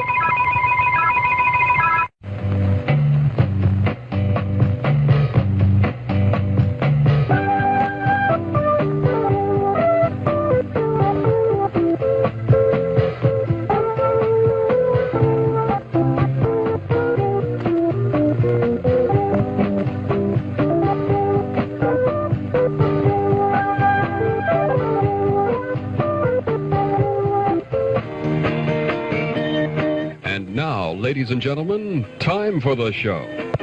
Once again, thank you for coming to our theater tonight. Have an enjoyable evening. The refreshment stand will remain open for a short time. Still plenty of time to get a snack or cold drink. We'll make an announcement before the stand closes to give you plenty of time to get that last-minute treat.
What is it, Karkov? Are you so fond of her? Oh, I am sorry. But she can't stay with us. She must be destroyed. Oh, Father, no. There's an unfortunate flaw in her pristine beauty. You know, I always insist on perfection. Do pray get it over with.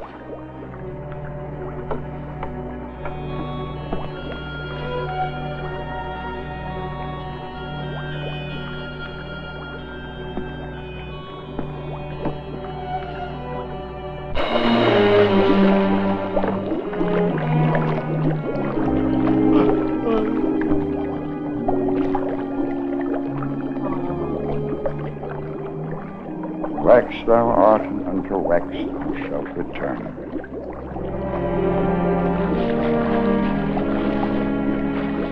Dupre, my time is valuable. I apologize for keeping you waiting, Mr. Burns. As you can see, my work goes on long after the museum is closed. Let's get down to business. I have the bank draft and the papers right here. Oh, yes, the papers. Can we discuss it upstairs in the museum? Upstairs, downstairs, what difference does it make? You know this is the third time I've been back? Yes, I quite understand. You've been most patient. This way.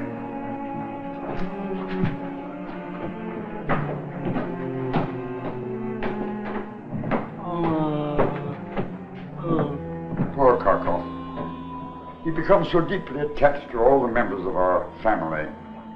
He's really a most sensitive creature. Yeah, I can see that. All right, come on, let's go.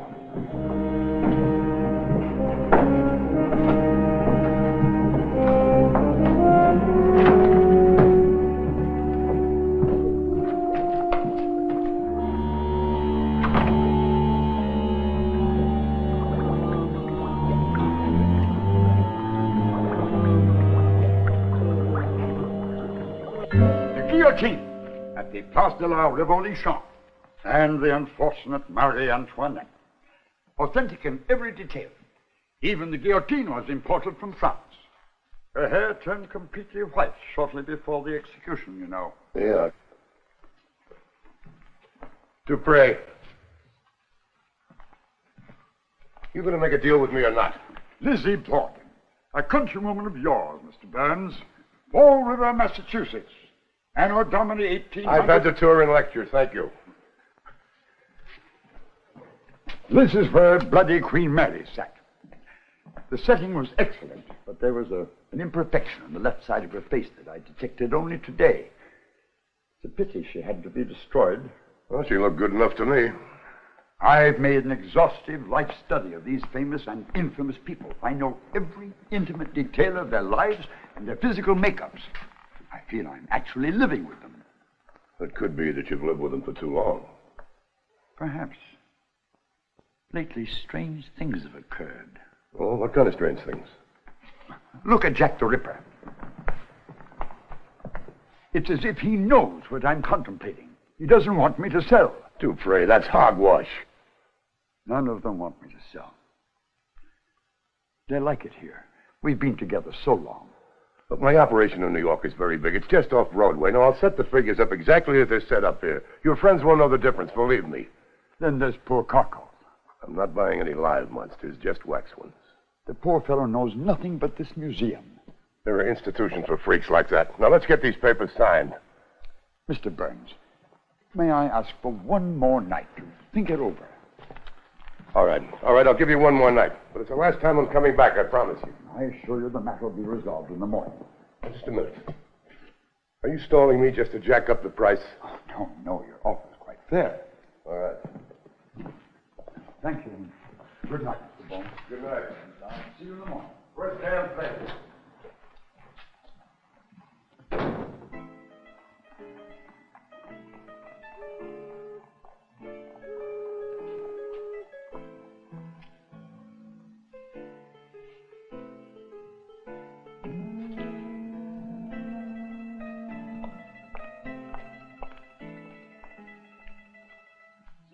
But we're an happy crowd, our art is free and gay. Carvers carving tombstones all day long, while digging graves for corpses in the churchyard across the way. Fills me older brother's heart with song. Sister Susie sewing shrouds, me uncle drives a nurse, and now they've made an helper out of me. Me aunt's a casket draper, ma's a lady undertaker. Gee, but we're an happy family, gee, but we're an happy family. Good evening, Governor. What's your pleasure? A half and half, and send the boss over, will you? You're looking at the owner himself, Governor, Tim Fowley. Oh. Doesn't that gal know any cheerful songs? I just came from that spooky joint next door. Oh, I don't blame him for wanting a bit of cheer, Governor. That's a den of fiends and loonies, that is. Bad enough in the daytime. I wouldn't fancy it at night. Tell me something. How well do you know Dupre? Oh, better than I ever knew my old man. Dupre's a tenant of mine. I own the building. Cousin Kate is weaving reeds, me boyfriend's hanging crepe. We are all as happy as can be. Was he always crazy, or is he just going up his rocker-dude old age? Well, he may be a bit peculiar on and off, but gentle and harmless as a tabby cat. He's a good old boy. Gee, but we're an happy family.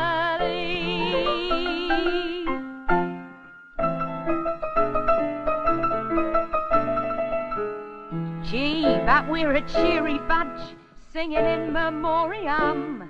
Pleased to have another soul depart, and seeing fires crackling in the crematorium warms the cockles of me happy heart. Flossy fishes Yeah, I got her. Oh, thanks. their handiwork is quite a joy. How do you get her to stop that funeral dirge? Oh, and it's a long one, Governor. The only thing that shuts Laurie off is when some bloke takes a fancy to her and stands her a drink or two. I take a fancy to her, but not that lousy song.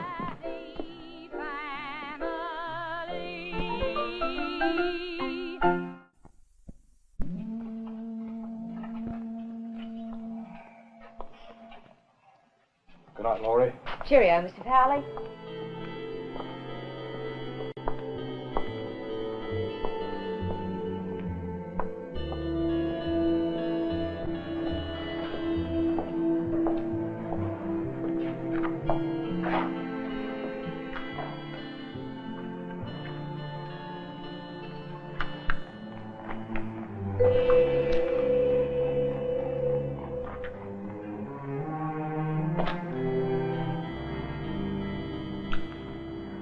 Thanks, love. Can I give you a lift? I'm sure you could, Governor, but not tonight. Oh, come on. I'll treat you right.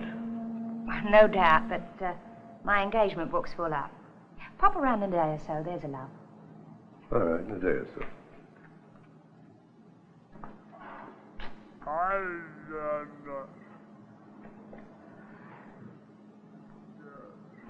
Good night, Carco.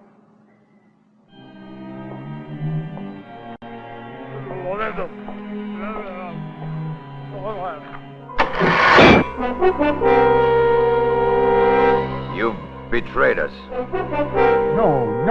No, I wouldn't do that to you, Jack.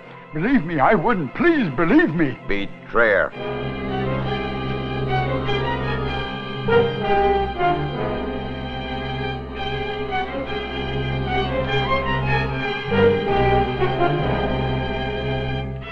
J'accuse Monsieur Dupuis, traitor.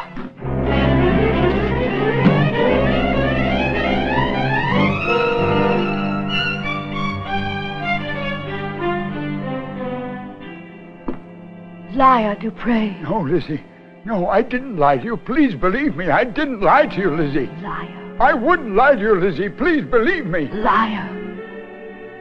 You pray. We won't let you sell. You pray. I'm not going to sell. I was talking about it, but I decided against it. Liar. Please believe me. Please. Betrayer. Liar. Liar. Traitor. Judas. Traitor. Liar. You've betrayed us. Liar. Liar. Traitor. You've betrayed us. Liar. Traitor, you won't let liar. Believe me.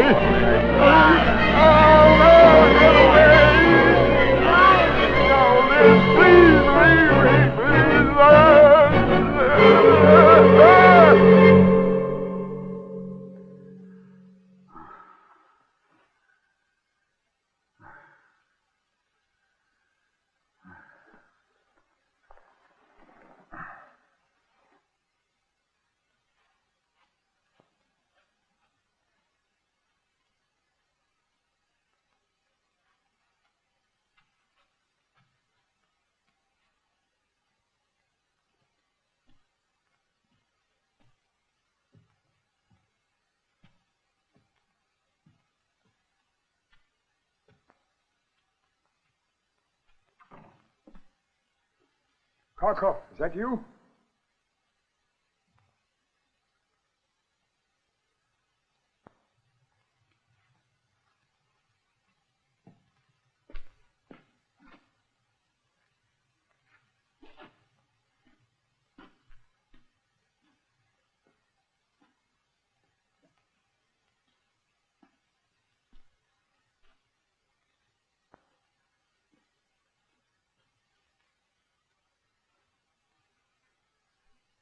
My friends, I explained it to you.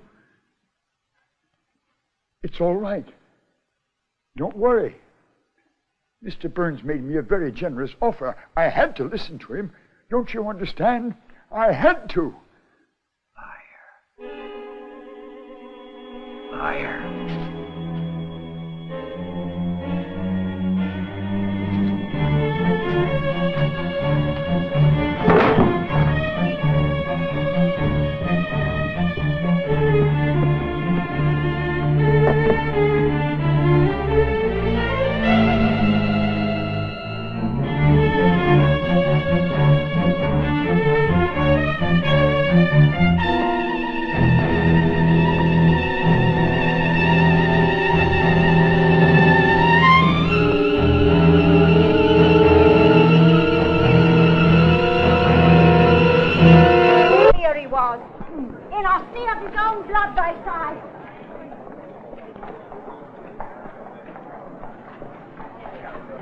All right, now move back, please. You're blocking the thoroughfare. Come on. Move back. Let the cab come through. Now, I don't know what you're all waiting here for. The museum is closed. Won't be open for some considerable time, so why don't you all just go home peaceful? See, London's very own Jack the Ripper.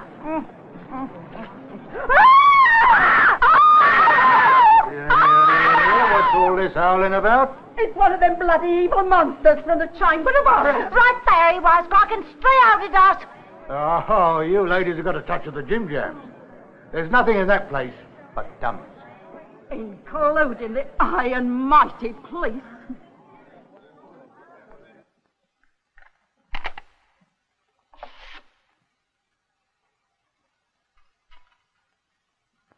Been dusted? No prints?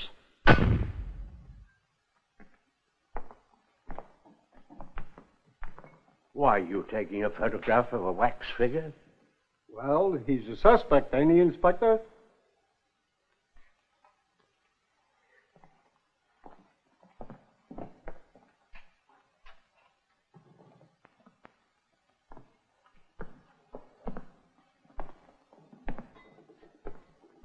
Now then, Mr. Flexner, you say you were a partner of the deceased. No, I did not say that, Inspector Daniels. I am not a legal partner. I was Mr. Dupre's associate for a great many years. Coroner tells me the death occurred 6 or 7 hours ago. You found the door securely locked when you came here at 8 o'clock this morning? When I arrived at 7 o'clock this morning. Yes, 7. Bit early to report for work, isn't it? You don't open to the public until 10. I've already explained that. I live quite close by in High Holborn. I had a lot of work to catch up on, and yesterday was my day off, so I went to Brighton. Not aware of a train that arrives from Brighton that early in the morning? I came back from Brighton last night. Yes, and went to your rooms. No, I spent the night with some friends in Longacre. I already explained that, too. Quite so. You explained it twice, without a hitch. Very nicely. Thank you, Mr. Flexner.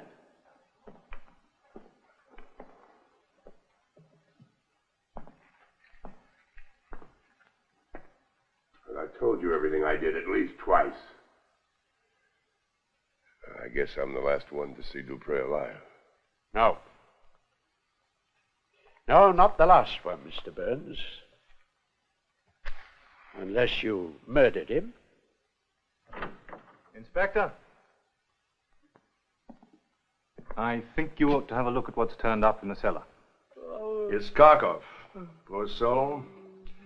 I'd forgotten all about him. He'd be a hard one to forget. Not when you get used to him. Some dreadful accident when he was a child left him a deaf mute, and the police found him abandoned, didn't know what to do with him. So Dupre took him in, gave him this place to live, let him do odd jobs around here, treated him like a son. Some say not without reason. You tried to question him, Sergeant Hawks? He reads lips. I gather he didn't notice anything unusual during the night. I'd ask him a whole lot more.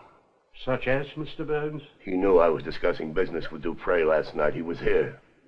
You don't suggest he killed Dupre for that reason? Nobody could figure he's going to be out of a home and a job. Where would a freak like that go? He seems to be genuinely grieved over the death of Dupre. He's been sobbing like a baby. He's a dummy. How do you know Dupre was dead? Who told him? I told him.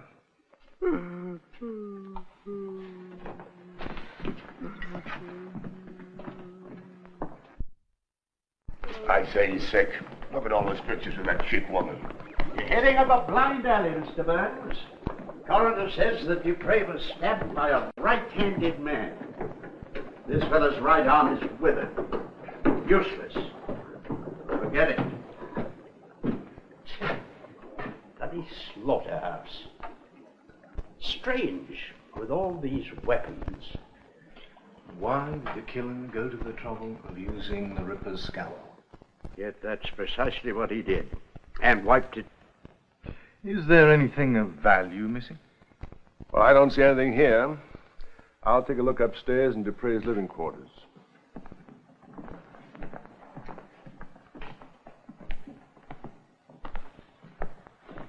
Maybe he did it. A wax dummy, Mr. Burns. The real Jack the Ripper. You never caught him, did you? Sergeant Hawks here is a bit of an expert on Jack. He was assigned to the Ripper case for over a year when he first joined the yard. Not much I didn't learn about Jack, except who he is, where he is, and how to nab him. He committed his last murder over 10 years ago and hasn't been heard from since. Could be that he came out of retirement because he didn't like the way he looked here in wax. I told you, sir. I got my orders. No one goes in here except on police business. And I told you... Oh, Inspector, tell this fool who I am. Excuse me. It's all right, Parker, all right. Mr. Southcott is the dead man's solicitor. I sent for him. Yes, sir. Sorry, sir. Terrible thing. Glad you're in charge, Daniel. Just poking my nose in at the preliminary investigation. Sergeant Hawks here will be in charge of the case and carry it through. Oh, ladies, please.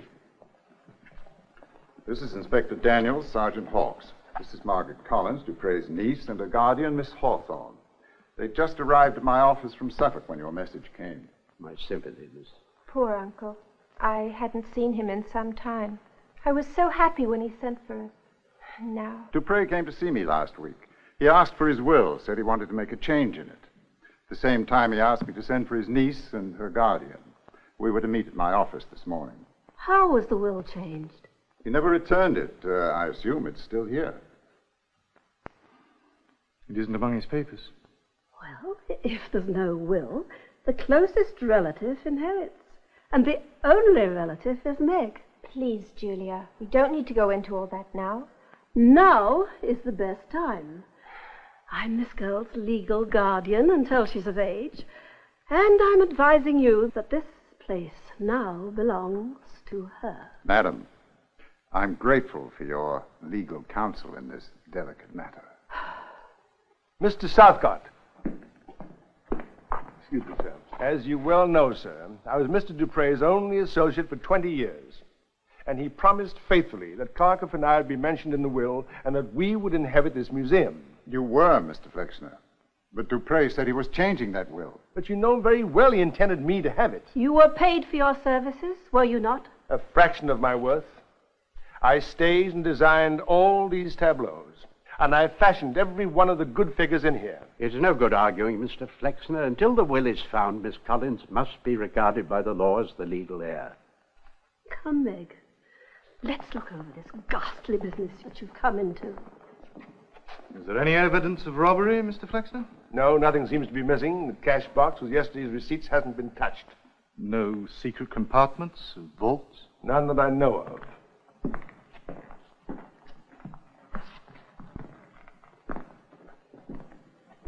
I couldn't help overhearing. You the new owner, miss? I'm Miss Hawthorne. Please discuss any business matters with me. Well, I had a deal with Dupre to buy the waxworks. That is ridiculous. He never would have sold the museum. You probably tried to talk him out of it. We never even discussed it. He always promised that I would end up with the place. A man forgets his promises when you shove a fistful of money in his face. The offer is still open, ladies.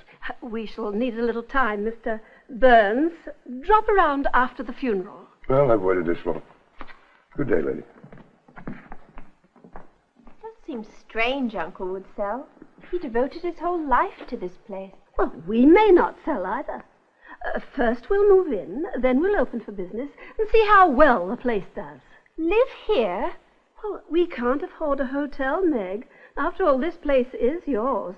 Oh, and there's quite a crowd out in front, and I'm sure there are hundreds of dear, morbid souls anxious to pay to see where murder was done. That's crass and ghoulish. With poor Dupre not yet decently in his grave. It's all very well for you to moralize, Mr. Southcott. You're a rich lawyer, and you can afford sentiment. We can't. I mean to get as much out of this place as possible, as soon as possible. I'll let you know precisely how much you'll get as soon as I've had a chance to examine the estate. I expect an accurate accounting. Good day, madam. Miss Collins? Going back to the courts? Yes. I'll drop you off. You're in charge now, Sergeant. Keep in touch for the yard. Yes, sir. Do you really intend to operate the museum, Juliet? I certainly do. There's a great deal more to it than just opening the doors, you know. There are the lectures, the design and maintenance of the figures. Very well, Mr. Flexner. You may stay on and function as usual, at your regular salary. That's most generous of you, considering I've spent a great deal of my life here and have nowhere else to go. And what about Karkov? I remember him, poor man. I saw him when I was here as a little girl. He does odd jobs around here and works for practically nothing, a shilling a week. His price is right. Let him stay on for the moment. Thank you. It's all right, Karkov. You're going to stay. You're going to stay. Sergeant Hawkes? See that he gets it.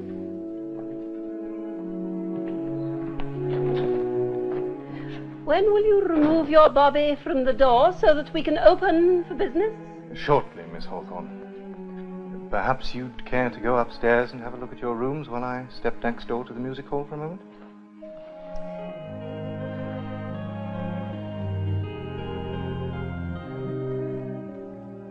Just like man on the street.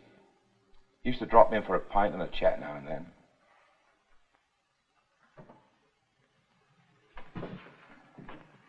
A bit lonely, I should think. I mean, all he has is them dummies and Karkov. And what about Karkov? Oh, Dupre treated him like his own. Did all sorts of kindly things for the poor dumb creature.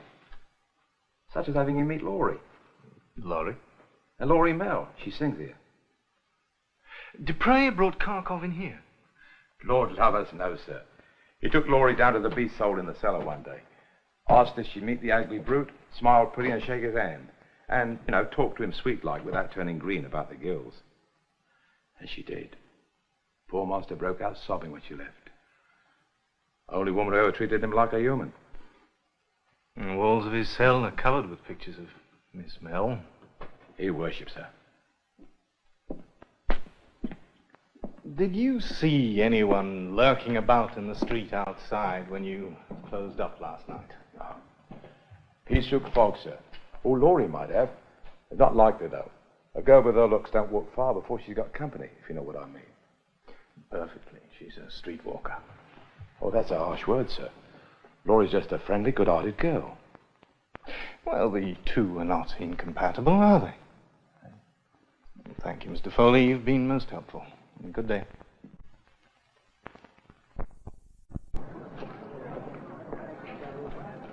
They say it was Jack the Ripper slashed the old man's gullet.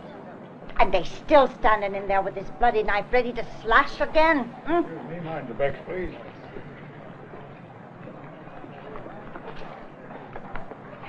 Ladies and gentlemen, The museum is now open. Only those with tickets, if you please.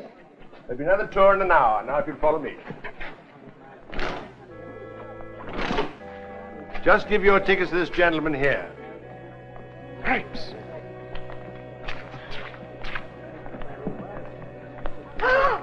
It's him!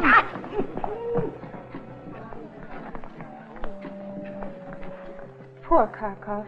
It's terrible to trade on his appearance that way. He's no doubt hardened to it by now.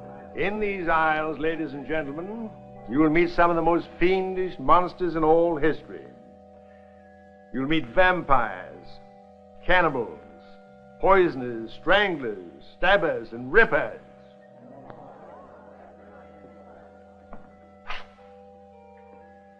This is Willie Grossman, a meek and timid man. He was a sausage vendor in the railway station at Berlin. Now, when plump and pretty young country girls used to come to the railway station, he would entice them up to his rooms with the promise of work. And there he would murder them. Then he would dissect them, pickle the flesh, and grind it up into sausages and sell them at the railway station. Ah, I've had me last sausage.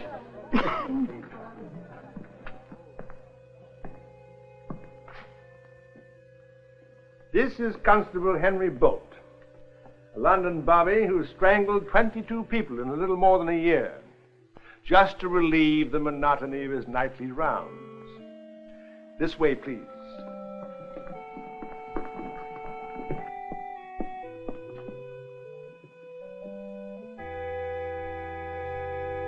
Now here we have the infamous Lizzie Borden of Fall River, Massachusetts. Her intense dislike for her parents was celebrated by a famous ballad, which I'm sure you must have heard sung to the tune of Tarara Boomdier. Now let me see, how does it go? Lizzie Borden took an axe and gave her mother 40 whacks. And then to even up the score, she gave her father 40 more. It is amusing, isn't it? This way, please. Horrible people. They really existed? And Mr. Flexner seems to enjoy the workings of such sick and twisted minds. Now, ladies and gentlemen, if you just gather round, I will show you the most infamous murderer of all time, Bluebeard, also known as Kamara the Accursed.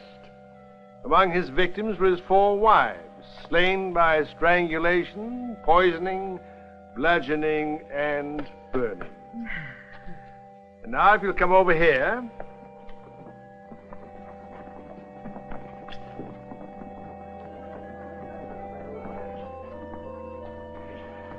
Well,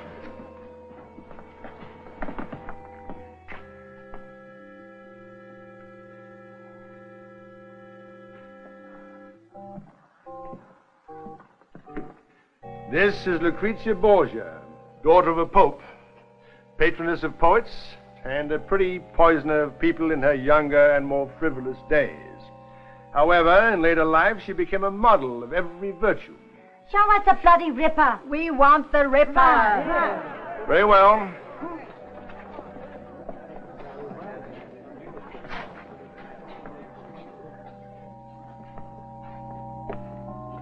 And there he stands, Jack the Ripper, this fiend with the skill of a surgeon, who has committed at least 20 murders in the city of London.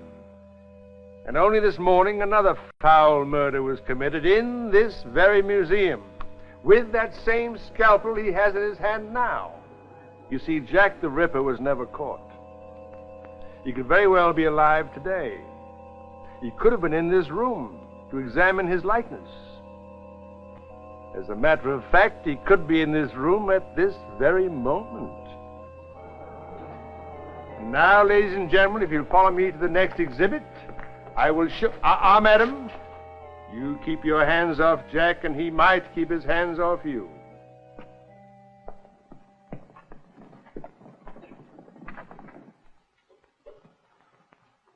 Those people actually seem to think Jack the Ripper killed my uncle. that's just Flexner feeding their morbid imaginations. But if the Ripper was never caught, he could still be alive. No, that's extremely unlikely. Believe me, I know about Jack. You're trying to make me feel better. But still, somebody did it.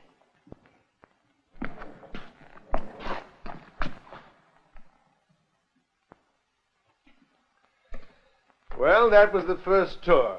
I think it went off rather well, don't you? Your stories were terrifying. They were meant to be.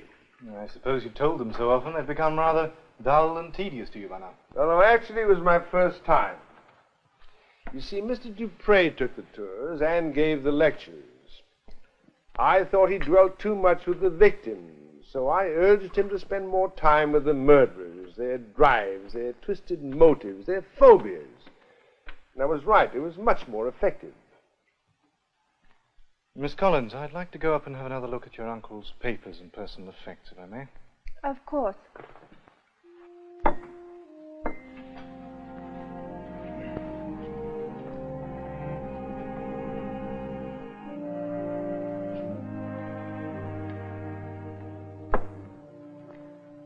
Thank you, Miss Collins. Very good. We made more with the Dupre dead than the old money grubber did when he was alive. What an awful thing to say, Julia. Oh, everybody's misfortune is somebody's gain. It's just as well you didn't arrive in London until this morning, Miss Hawthorne. Oh, but we arrived last night. It was very late. We wanted to be fresh for Mr. Southcote in the morning. We took rooms in a small hotel on Bow Street. Bow Street, just 2 blocks from here. Sergeant Hawkes, surely we're not suspects. No. It was just a policeman's reflex. Come in.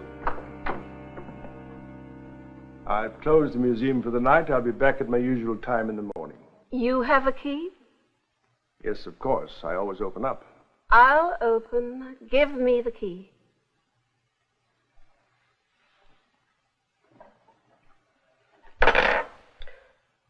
Hey, Mr. Flexner, that creature, Karkov.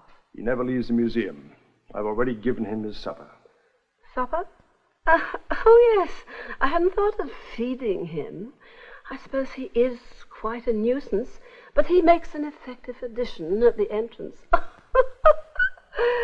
He might make more effective addition outside, frightening people in. Julia, don't say that, even in jest.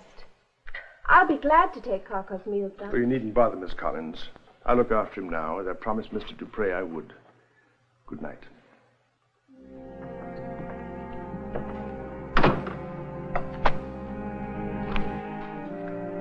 I'll be back when you open in the morning. Thank you for the tea. Well, there's no need to see me out. I'll see the front door is properly locked, and may I suggest you keep it that way? We won't open it to anyone till you arrive, Sergeant Hawkes. Fine. Good night, ladies.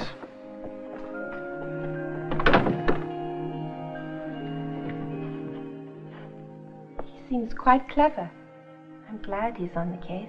I'm sure you are. I mean, I'm sure he'll catch the murderer. He's more apt to catch that hopeful look in your eye.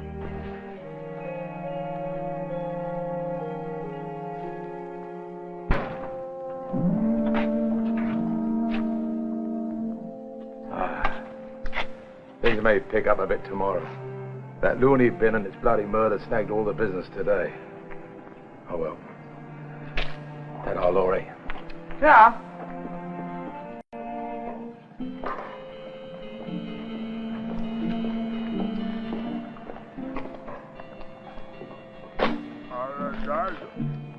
Sweet to the sweet.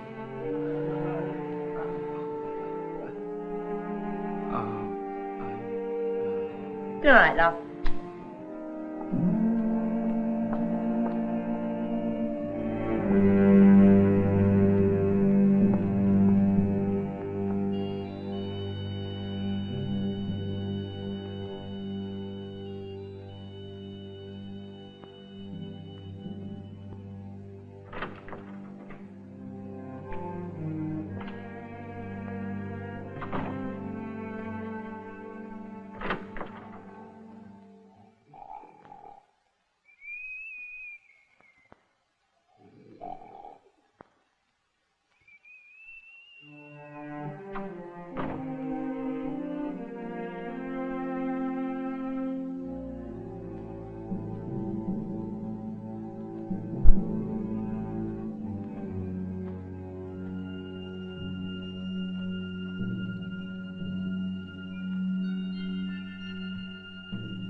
Kharkov?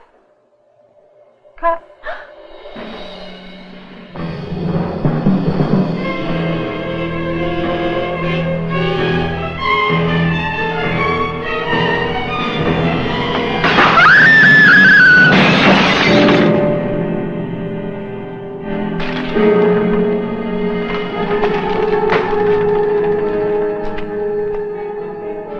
Miss Collins!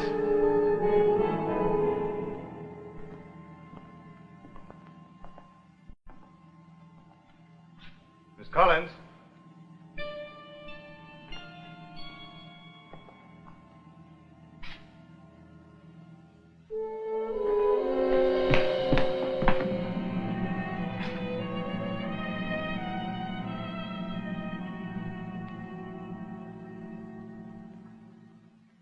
Miss Collins? Meg? Meg! Down here, Miss Hawthorne.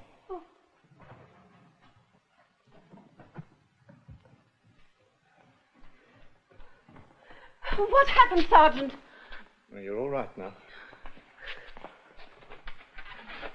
Sit down. Now, can you tell me what frightened you? I couldn't sleep. I came down to get a glass of milk. I heard noises in here. Then I noticed. Lucretia Borgia. Her hand. The hand is broken off. Is that all that startled you? Not broken. Cut. The Ripper did it. He moved. Now, Meg, you are having a bad dream walking in your sleep. I saw him move. He came at me. No. Please believe me, Sergeant. Let's have a look, shall we?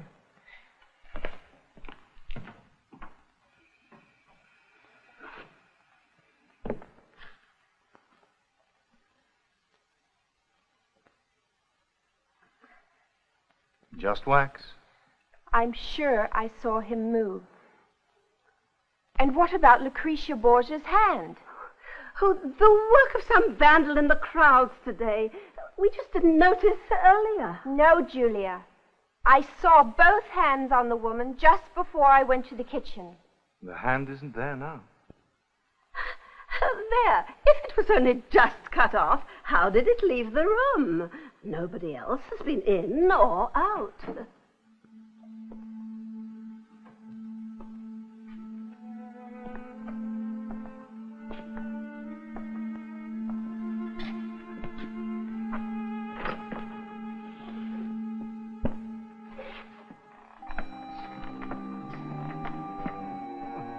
Have you been there long? Did you see anyone after the museum closed tonight? Did you see anyone after the museum closed tonight?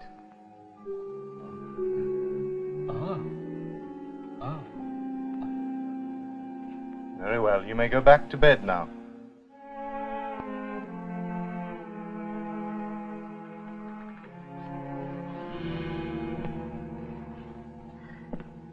Now, him. It might be him she saw.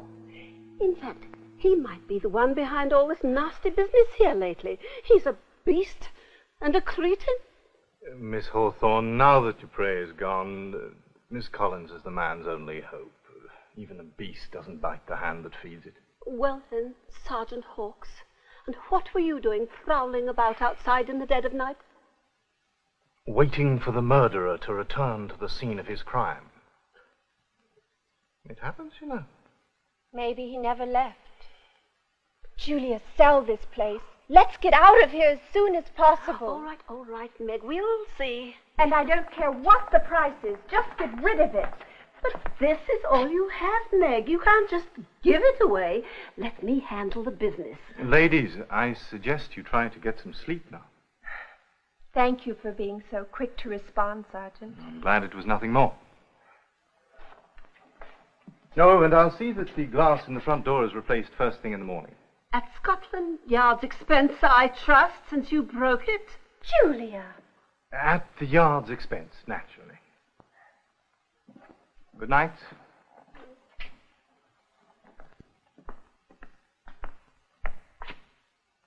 Good night, Jack.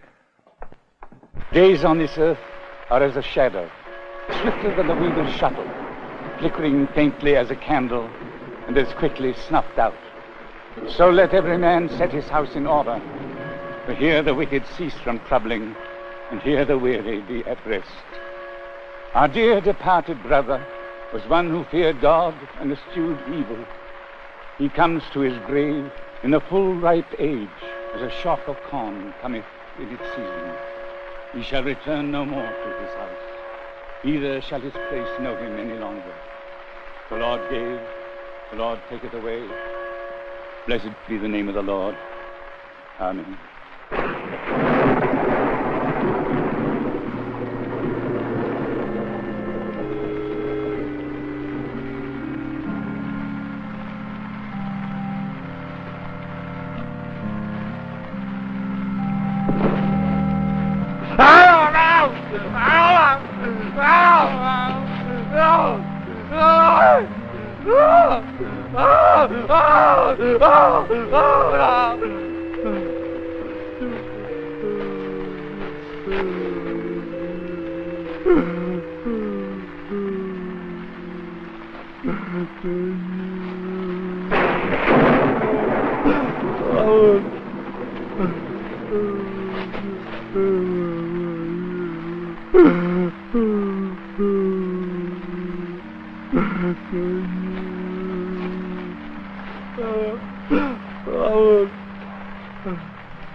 I knew he shouldn't be allowed to come.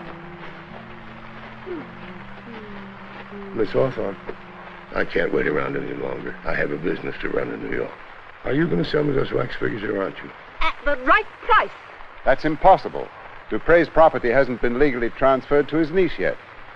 I'm sure some other good lawyer will see that the whole thing is done in escrow. Mr. Burns, come around to the museum this evening after closing.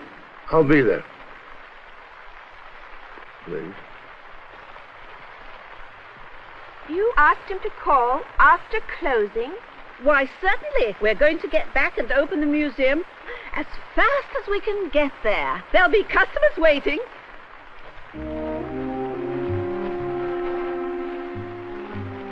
I'd say the period of mourning is officially over, wouldn't you?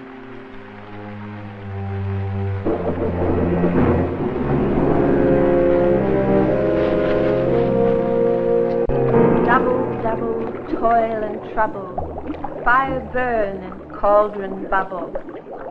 It's like the big pot of witches brewing Macbeth. We keep the wax boiling night and day. Sometimes we have to melt parts of figures, sometimes entire figures, because in time they do deteriorate and they lose their shape and texture, and the likenesses spoil. Now over here... It's all like a scene dock in a theatrical warehouse. Exactly. And we even pre-fashion parts of figures, so that when a new fiend or monster bursts upon the world, we can have him on exhibition almost immediately. Miss Collins. It's Uncle. I'm sorry, Miss Collins. I didn't think you'd be down here. I should have covered it up sooner. But why? Uncle wasn't a fiend or monster. No, but he was a victim. As I said before, we like to be prepared, so that when his murderer is finally caught, half the tableau will already be completed. You'd put Dupre on display in his own museum. And you don't find that a trifle mercenary? Gauche? No, I think he would have ordered it. You see, the success of this museum is based upon sensationalism and not sentiment. Is there a direct entrance to the cellar from the outside? Yes, but it's always locked. It's never used.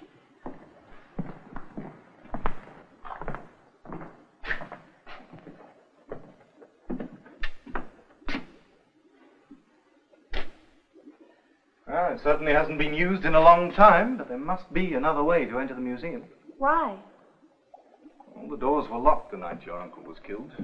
And last night, all my men were watching all the entrances, front and rear. Yet someone...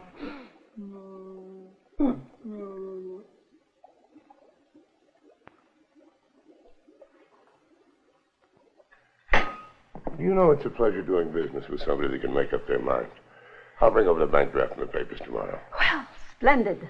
And I'll have my crew come in next week and take all of this stuff out. Well, at your convenience. And I wish you luck with the monsters in New York. Thank you. Good night.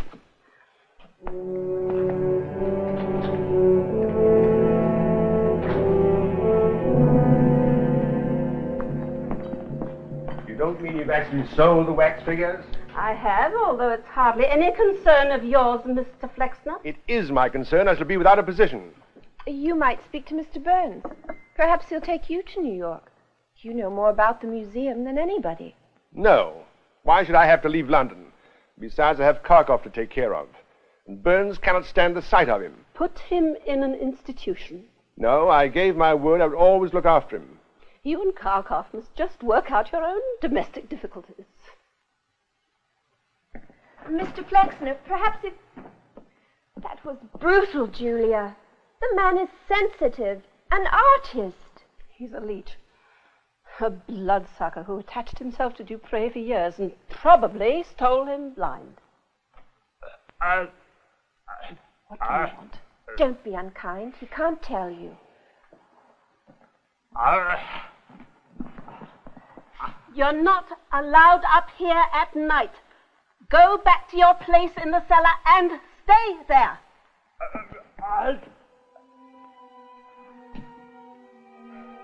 Kharkov, you mustn't grieve about Uncle. He's at rest now, just sleeping peacefully.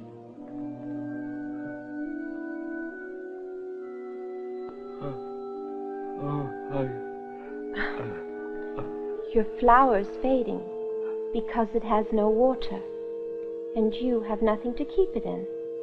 Is that it?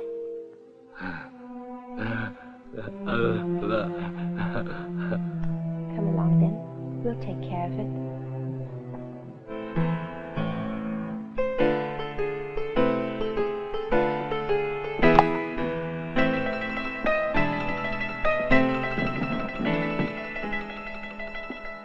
Gee, but we're an happy crowd. Our arts is free and gay. Fathers carving tombstones all day long, while digging graves for corpses in the churchyard across the way fills me older brother's heart with song.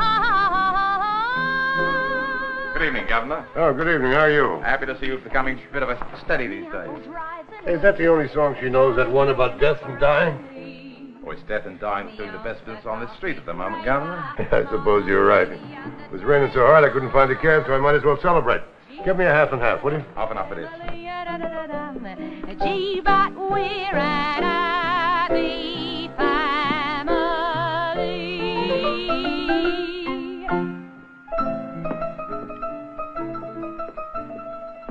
Here we are, Governor. Oh, thanks. Say, Father, would you join me in one? Happy to oblige. Ask the gal, too. You said that's the only way you can shut her up. While clipping graves and tending tombs and cleaning out the crypts, here's what me nephew loves to laugh about. Cousin Katie's weaving wreaths, me boyfriend's hanging crepe. We're all as happy as can be. Grandpa's a coffin maker, Grandma's ill, may heaven take her. Gee, but we're an happy family. Gee, but we're an happy family.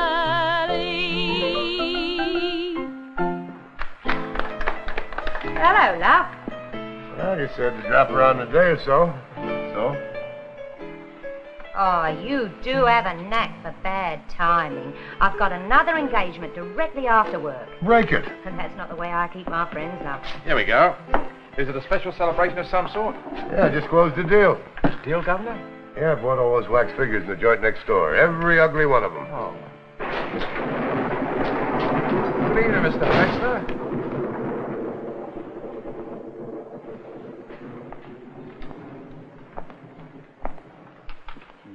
Filthy rich Americans. You're all alike. You don't give a damn about anybody. I don't give a damn for your opinion, that's for sure. Come over here with your bloody dollars and cart something off that I've slaved years to build. All right. I've got money. That's how I get what I want. You've got talent. Build another waxworks. This took me a lifetime. Take another lifetime. You rotten... Hold on, Mr. Flexner. You can't come in here insulting customers. Now, come on, step over the bar and I'm leaving. But I warn you, Mr. Burns, this time your money won't do you any good. I'm not going to allow you to plunder my wax museum. I'll see to it.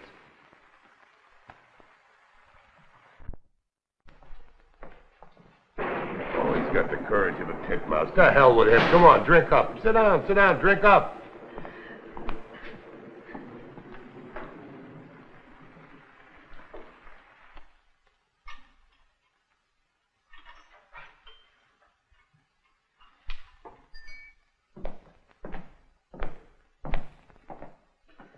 Come along, Mr. Burns.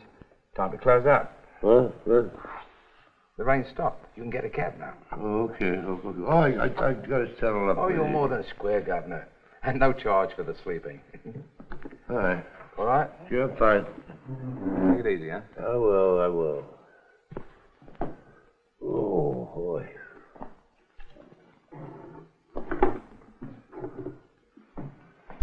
Okay. Now, your best chance to hail a cab is 3 blocks north at Oban Station. North at Oban Station. That's right. Thank you. Good night. Good night, Governor. And hurry back. I will.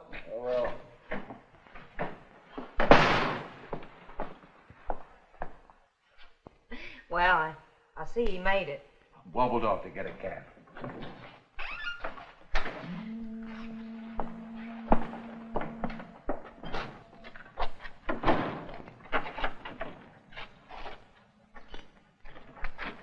Evening, Laurie. Cheerio.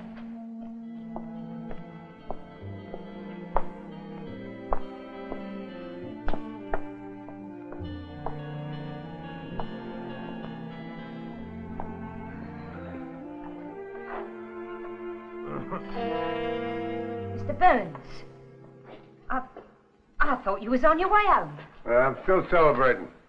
Besides, we got a date tonight. Not tonight, love, I told you. My money's as good as any other guy's. It's not a matter of money. Wait a minute, you tramp. Hey! What were you doing? Just being cute with me back there in the saloon? Hey, none of that. Or I'll have my friend there take a nip at your bottom.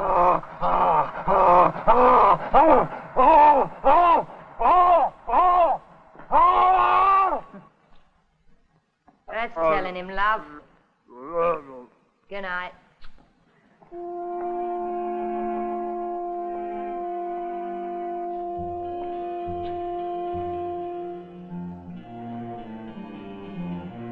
Late.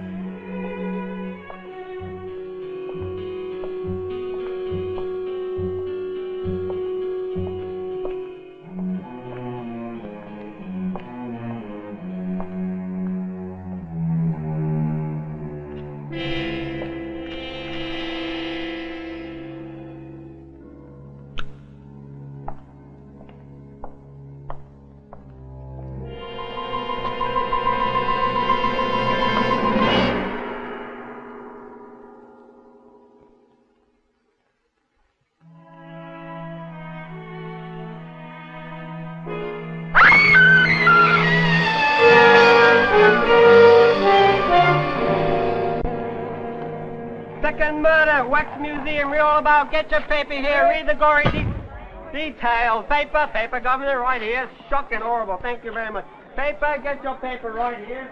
Second murder, wax museum. Clean through the middle he was. Ripped his old belly out. Jack the Ripper again. Paper, Governor, right here. You get us on before that creeping cop was nabbed him. The Ripper only killed ladies of the street, ducks, not sweepers of the street. But, Sergeant, don't you... No, I don't care about that now. Just do as I told you. Good morning. Where is Mr. Flexner? He hasn't come to work yet, and he's terribly late. Thank you. Oh, Sergeant Hawkes, when will you allow us to open the museum for business? Just as soon as we've finished looking around and asking questions, if ever. Miss Collins, are you all right? Yes, thank you. Good.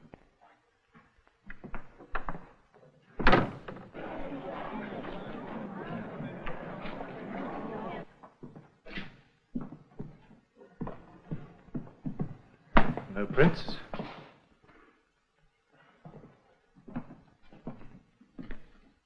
We'll have no need of those, Jones. You may go.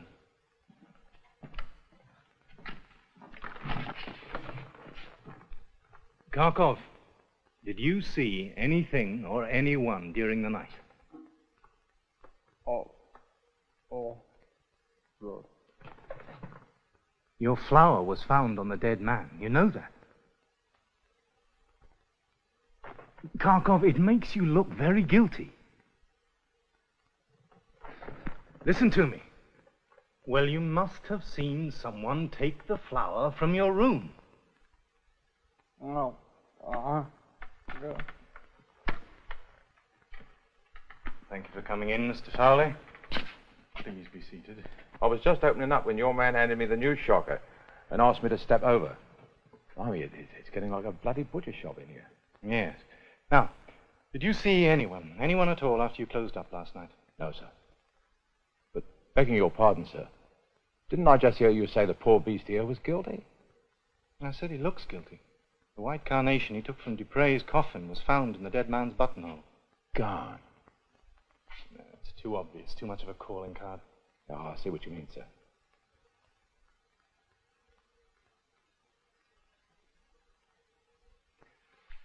Kharkov, are you certain you didn't see Mr. Flexner during the night?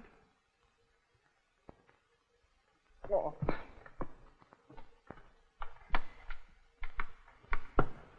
Very well, you may go back to your room. You may go back to your room, Kharkov.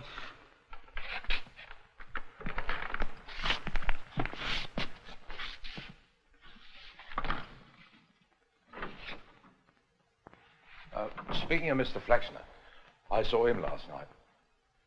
On your way home? No, he came storming into the music hall during the evening. Mad as a boiled owl at Burns he was. They had a run-in? No, a bit of name-calling was about the size of it. He didn't fancy the idea of Burns making off with all them monsters. Did Flexner threaten him? Said something about stopping him. He'd see to it. Well, Laurie might recall exactly.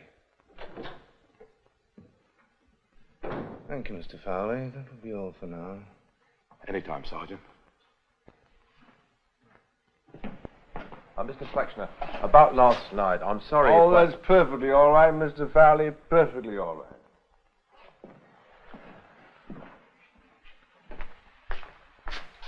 Oh, do you mind?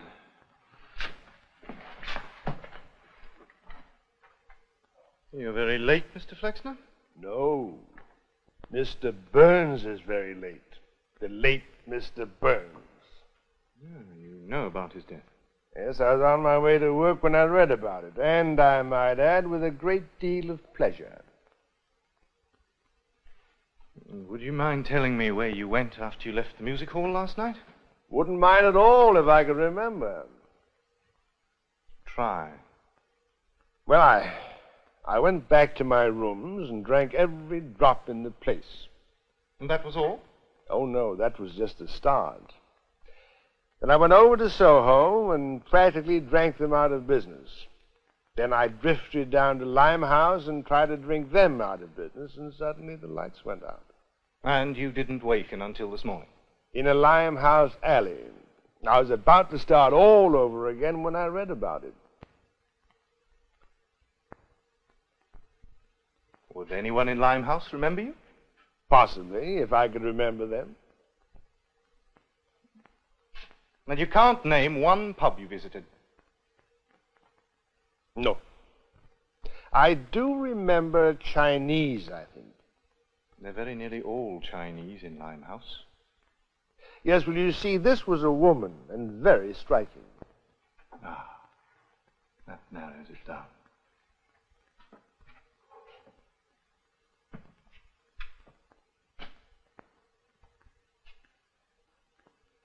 Another question, Sergeant. No, not a question. An observation. I had the feeling your face was vaguely familiar. Now I see there's some resemblance between you and Jack here.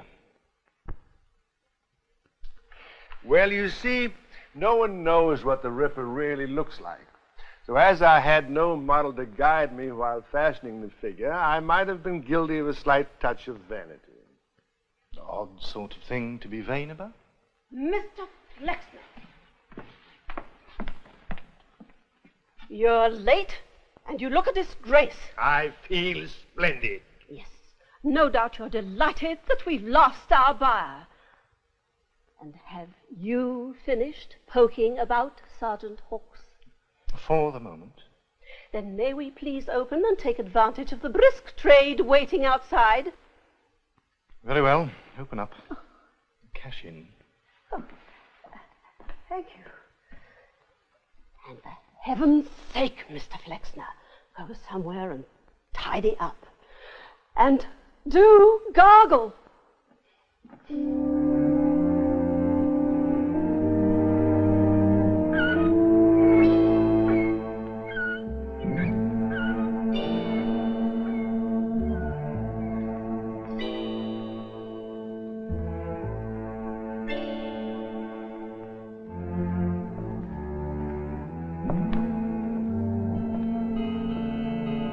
Right on time, love.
What on earth made you scream like that? Another bad dream? Yes, I had a nightmare. But then I woke up and Uncle was standing there, calling my name just like the wax figures in the dream. But he was real. He was alive. Standing where? There, near the door.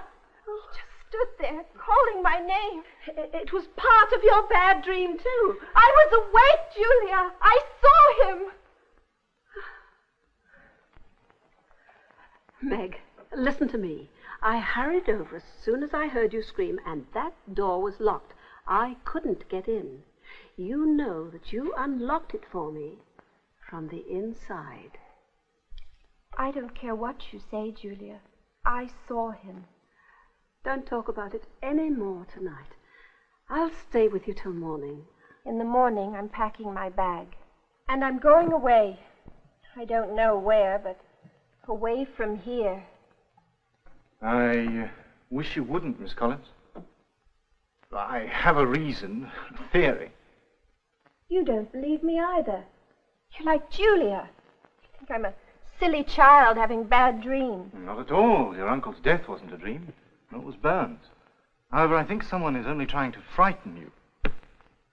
And I promise you every protection if you'll stay. Just give me another 24 hours. All right, Sergeant Hawkes, I'll try. Good.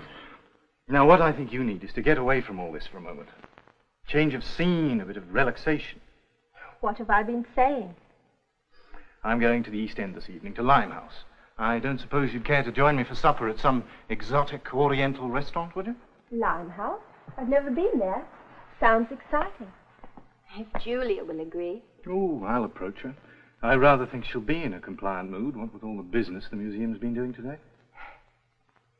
With 2 unsolved murders on your hands, what will Scotland Yard think of your squandering time dining a lady in Limehouse? Oh, I'm going on a matter connected with this case. Oh. Yes, it is business, but I eat, you eat. If I combine all 3, I'm not squandering time, I'm saving it. Shall we say 8 o'clock? 8 o'clock. Till then. Goodbye. Goodbye.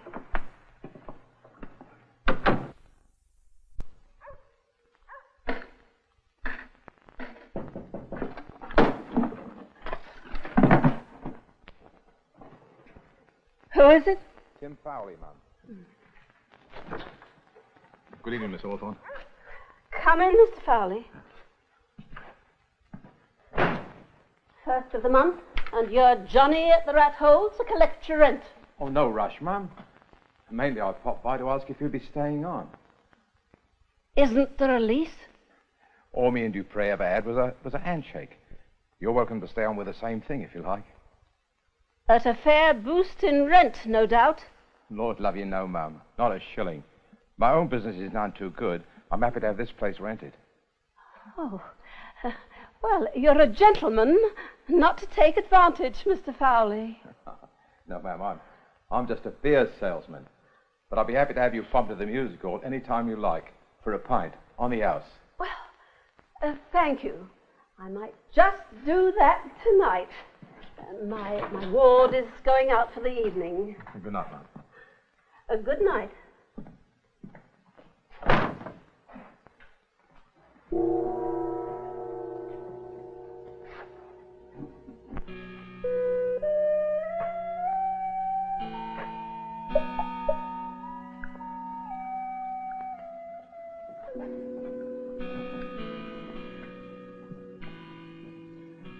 The Chinese serve the slipperiest food in the world, then hand you a pair of slippery sticks to pick it up with.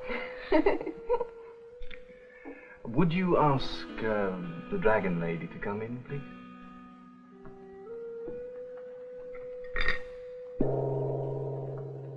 Dragon lady? Yes, Yang Chu, the owner. She'll tell your fortune if you like. Oh, yes, I like Sergeant. Michael, please. Michael. And I'm Meg to those who take me to supper. You haven't found what you came looking for, have you? Oh, I've seen you questioning the owners and waiters in each place we visited, behind my back. He never was a very clever detective. I'm sorry you've had bad luck. I've not had bad luck. The longer it takes, the longer our evening. Oh, good evening, Madam Yang. Good evening. May I present Miss Collins? A great honor, Miss Collins. Miss Collins would be pleased if you told her fortune. An even greater honor. Thank you.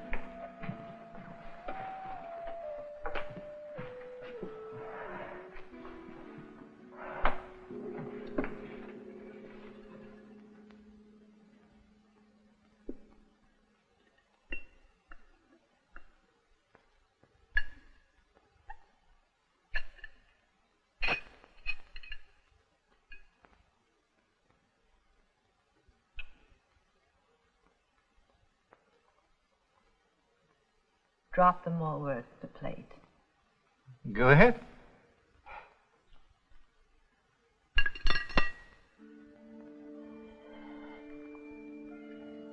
The red stick points directly to the leaves, which are your physical well-being. I regret to say you're in grave danger, Miss Collins. She always gives the bad first, makes the good look so much better. There is serious trouble in your life. Someone from beyond the grave is trying to contact you. Uncle. Ah, this one falls across the leaves of your heart. There is hope. Here it comes. Things will change. You will soon come into a great deal of wealth, and life will be very different for you. The lavender stick. Very good. It tells you to trust the tall stranger who has recently entered your life. Lavender? Thank you for adding that, Madame Yang. I add nothing. The leaves and sticks tell all. Perhaps you could tell a little of my future, Madame Yang? If you will hand me your cup. Without the sticks. A man named Flexner works at the Wax Museum, do you know him? Yes, I have seen him. Night before last? He was here. Quite late, say almost dawn? The law requires we close at 2.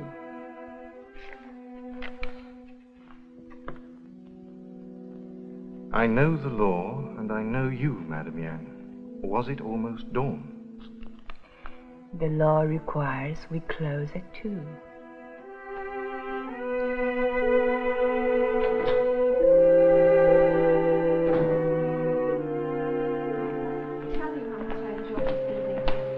Julia, what are you all doing here?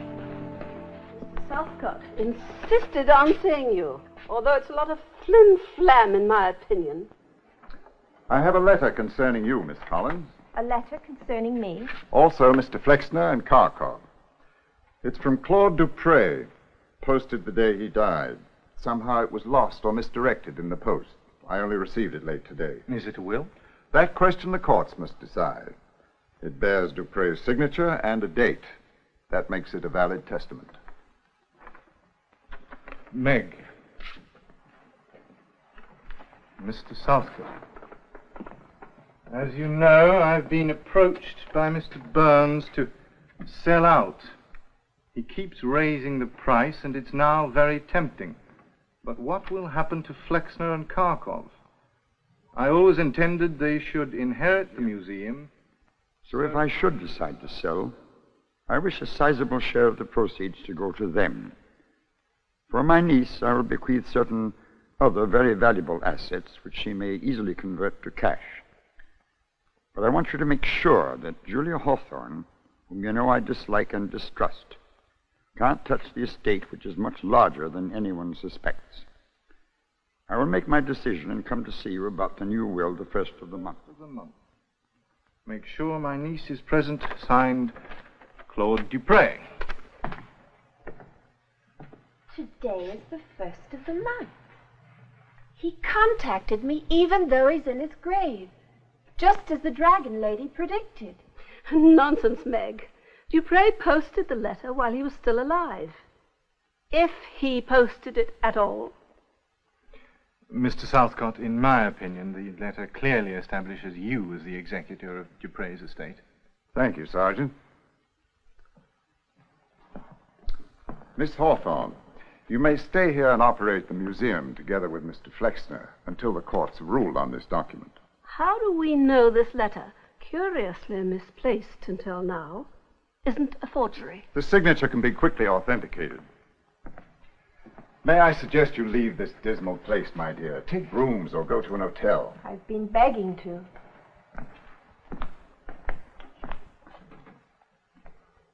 I shall expect an accurate accounting, madam.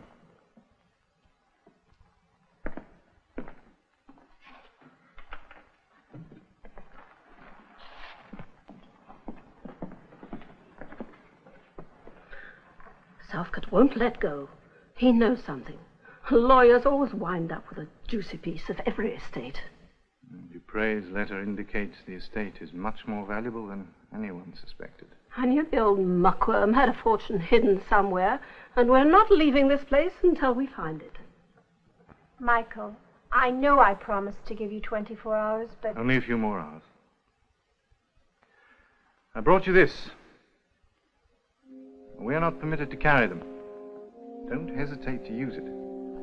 I'll be stationed in a cab directly across the street all night. Now, if either of you is disturbed by anything out of the way, signal with a window shade. I have a key, and I'll be here immediately.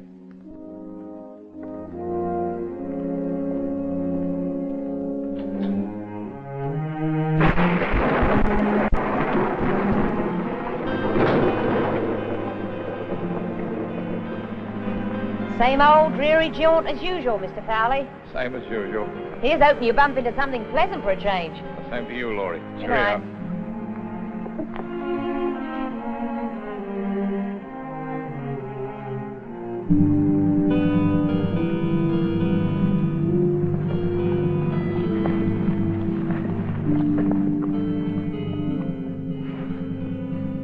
Evening, love. Lonely like? Sergeant Hawke, Scotland Yard. Can I help you, Miss Mel? Oh, my mistake, Sergeant. Good night, sir. Good night. Good night, Miss Mel.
Never thought I'd be happy to see a cop. Here. What are you up to in that outfit?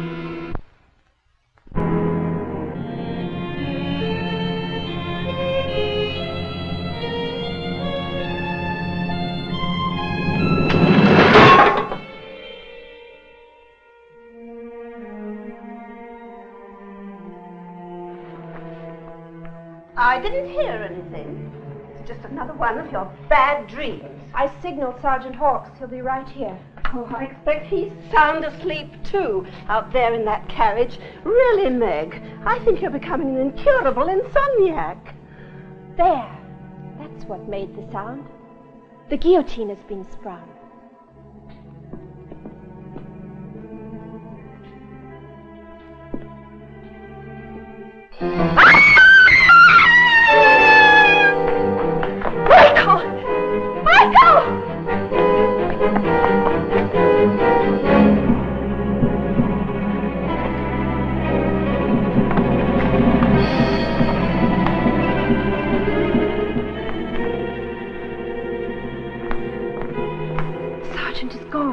What do you mean, gone? Maybe he can do something. Maybe he already did. Give me that pistol. It needs a steadier hand.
Dupre's hidden treasure from the outset.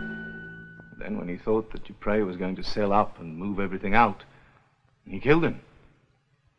Then when Meg and Miss Hawthorne came along and still intended to sell, he killed Burns in order that the figures wouldn't be taken to New York.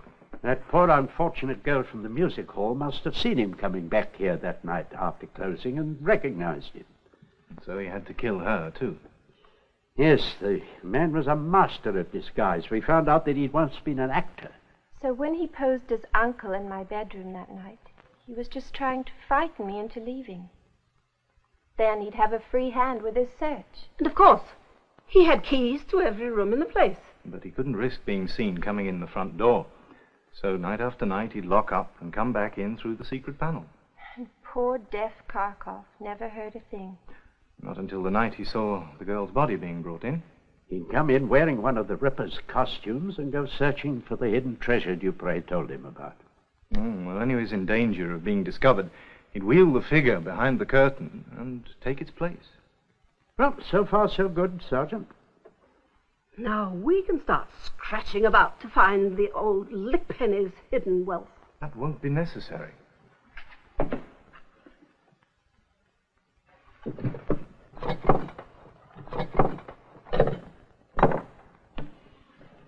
Not one of these instruments from the Ripper's bag is surgical steel. They're all platinum. The world's most precious metal. Dupre must have spent years forging them himself. And hid them in plain sight in the Ripper's bag, a la the purloined letter. Yeah, it was audacious, but it worked. Then these tools are the other assets mentioned in Dupre's letter. The Dragon Lady was right then. Yes, your life is going to be different. It is finished.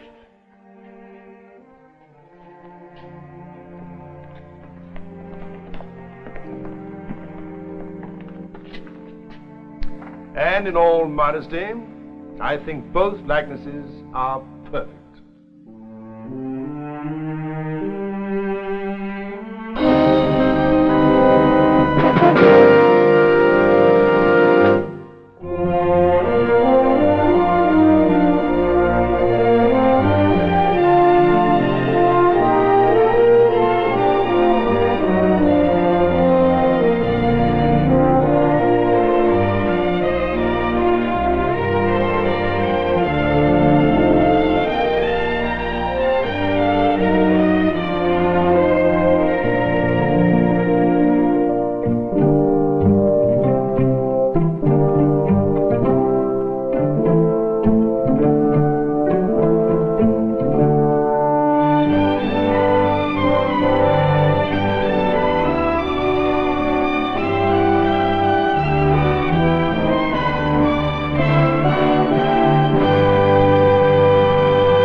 Played a little bit more like a TV movie. It wasn't, though. It was actually released to some theaters.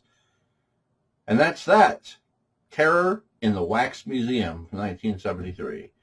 Not bad, but of the two, I think the Arnold just blows it away. You? Anyway, I guess that's going to about wrap it up for this week. We'll be back next week with another double feature. Yeah. So y'all have a good Sunday and a great week, and I will see you next weekend. Cheers.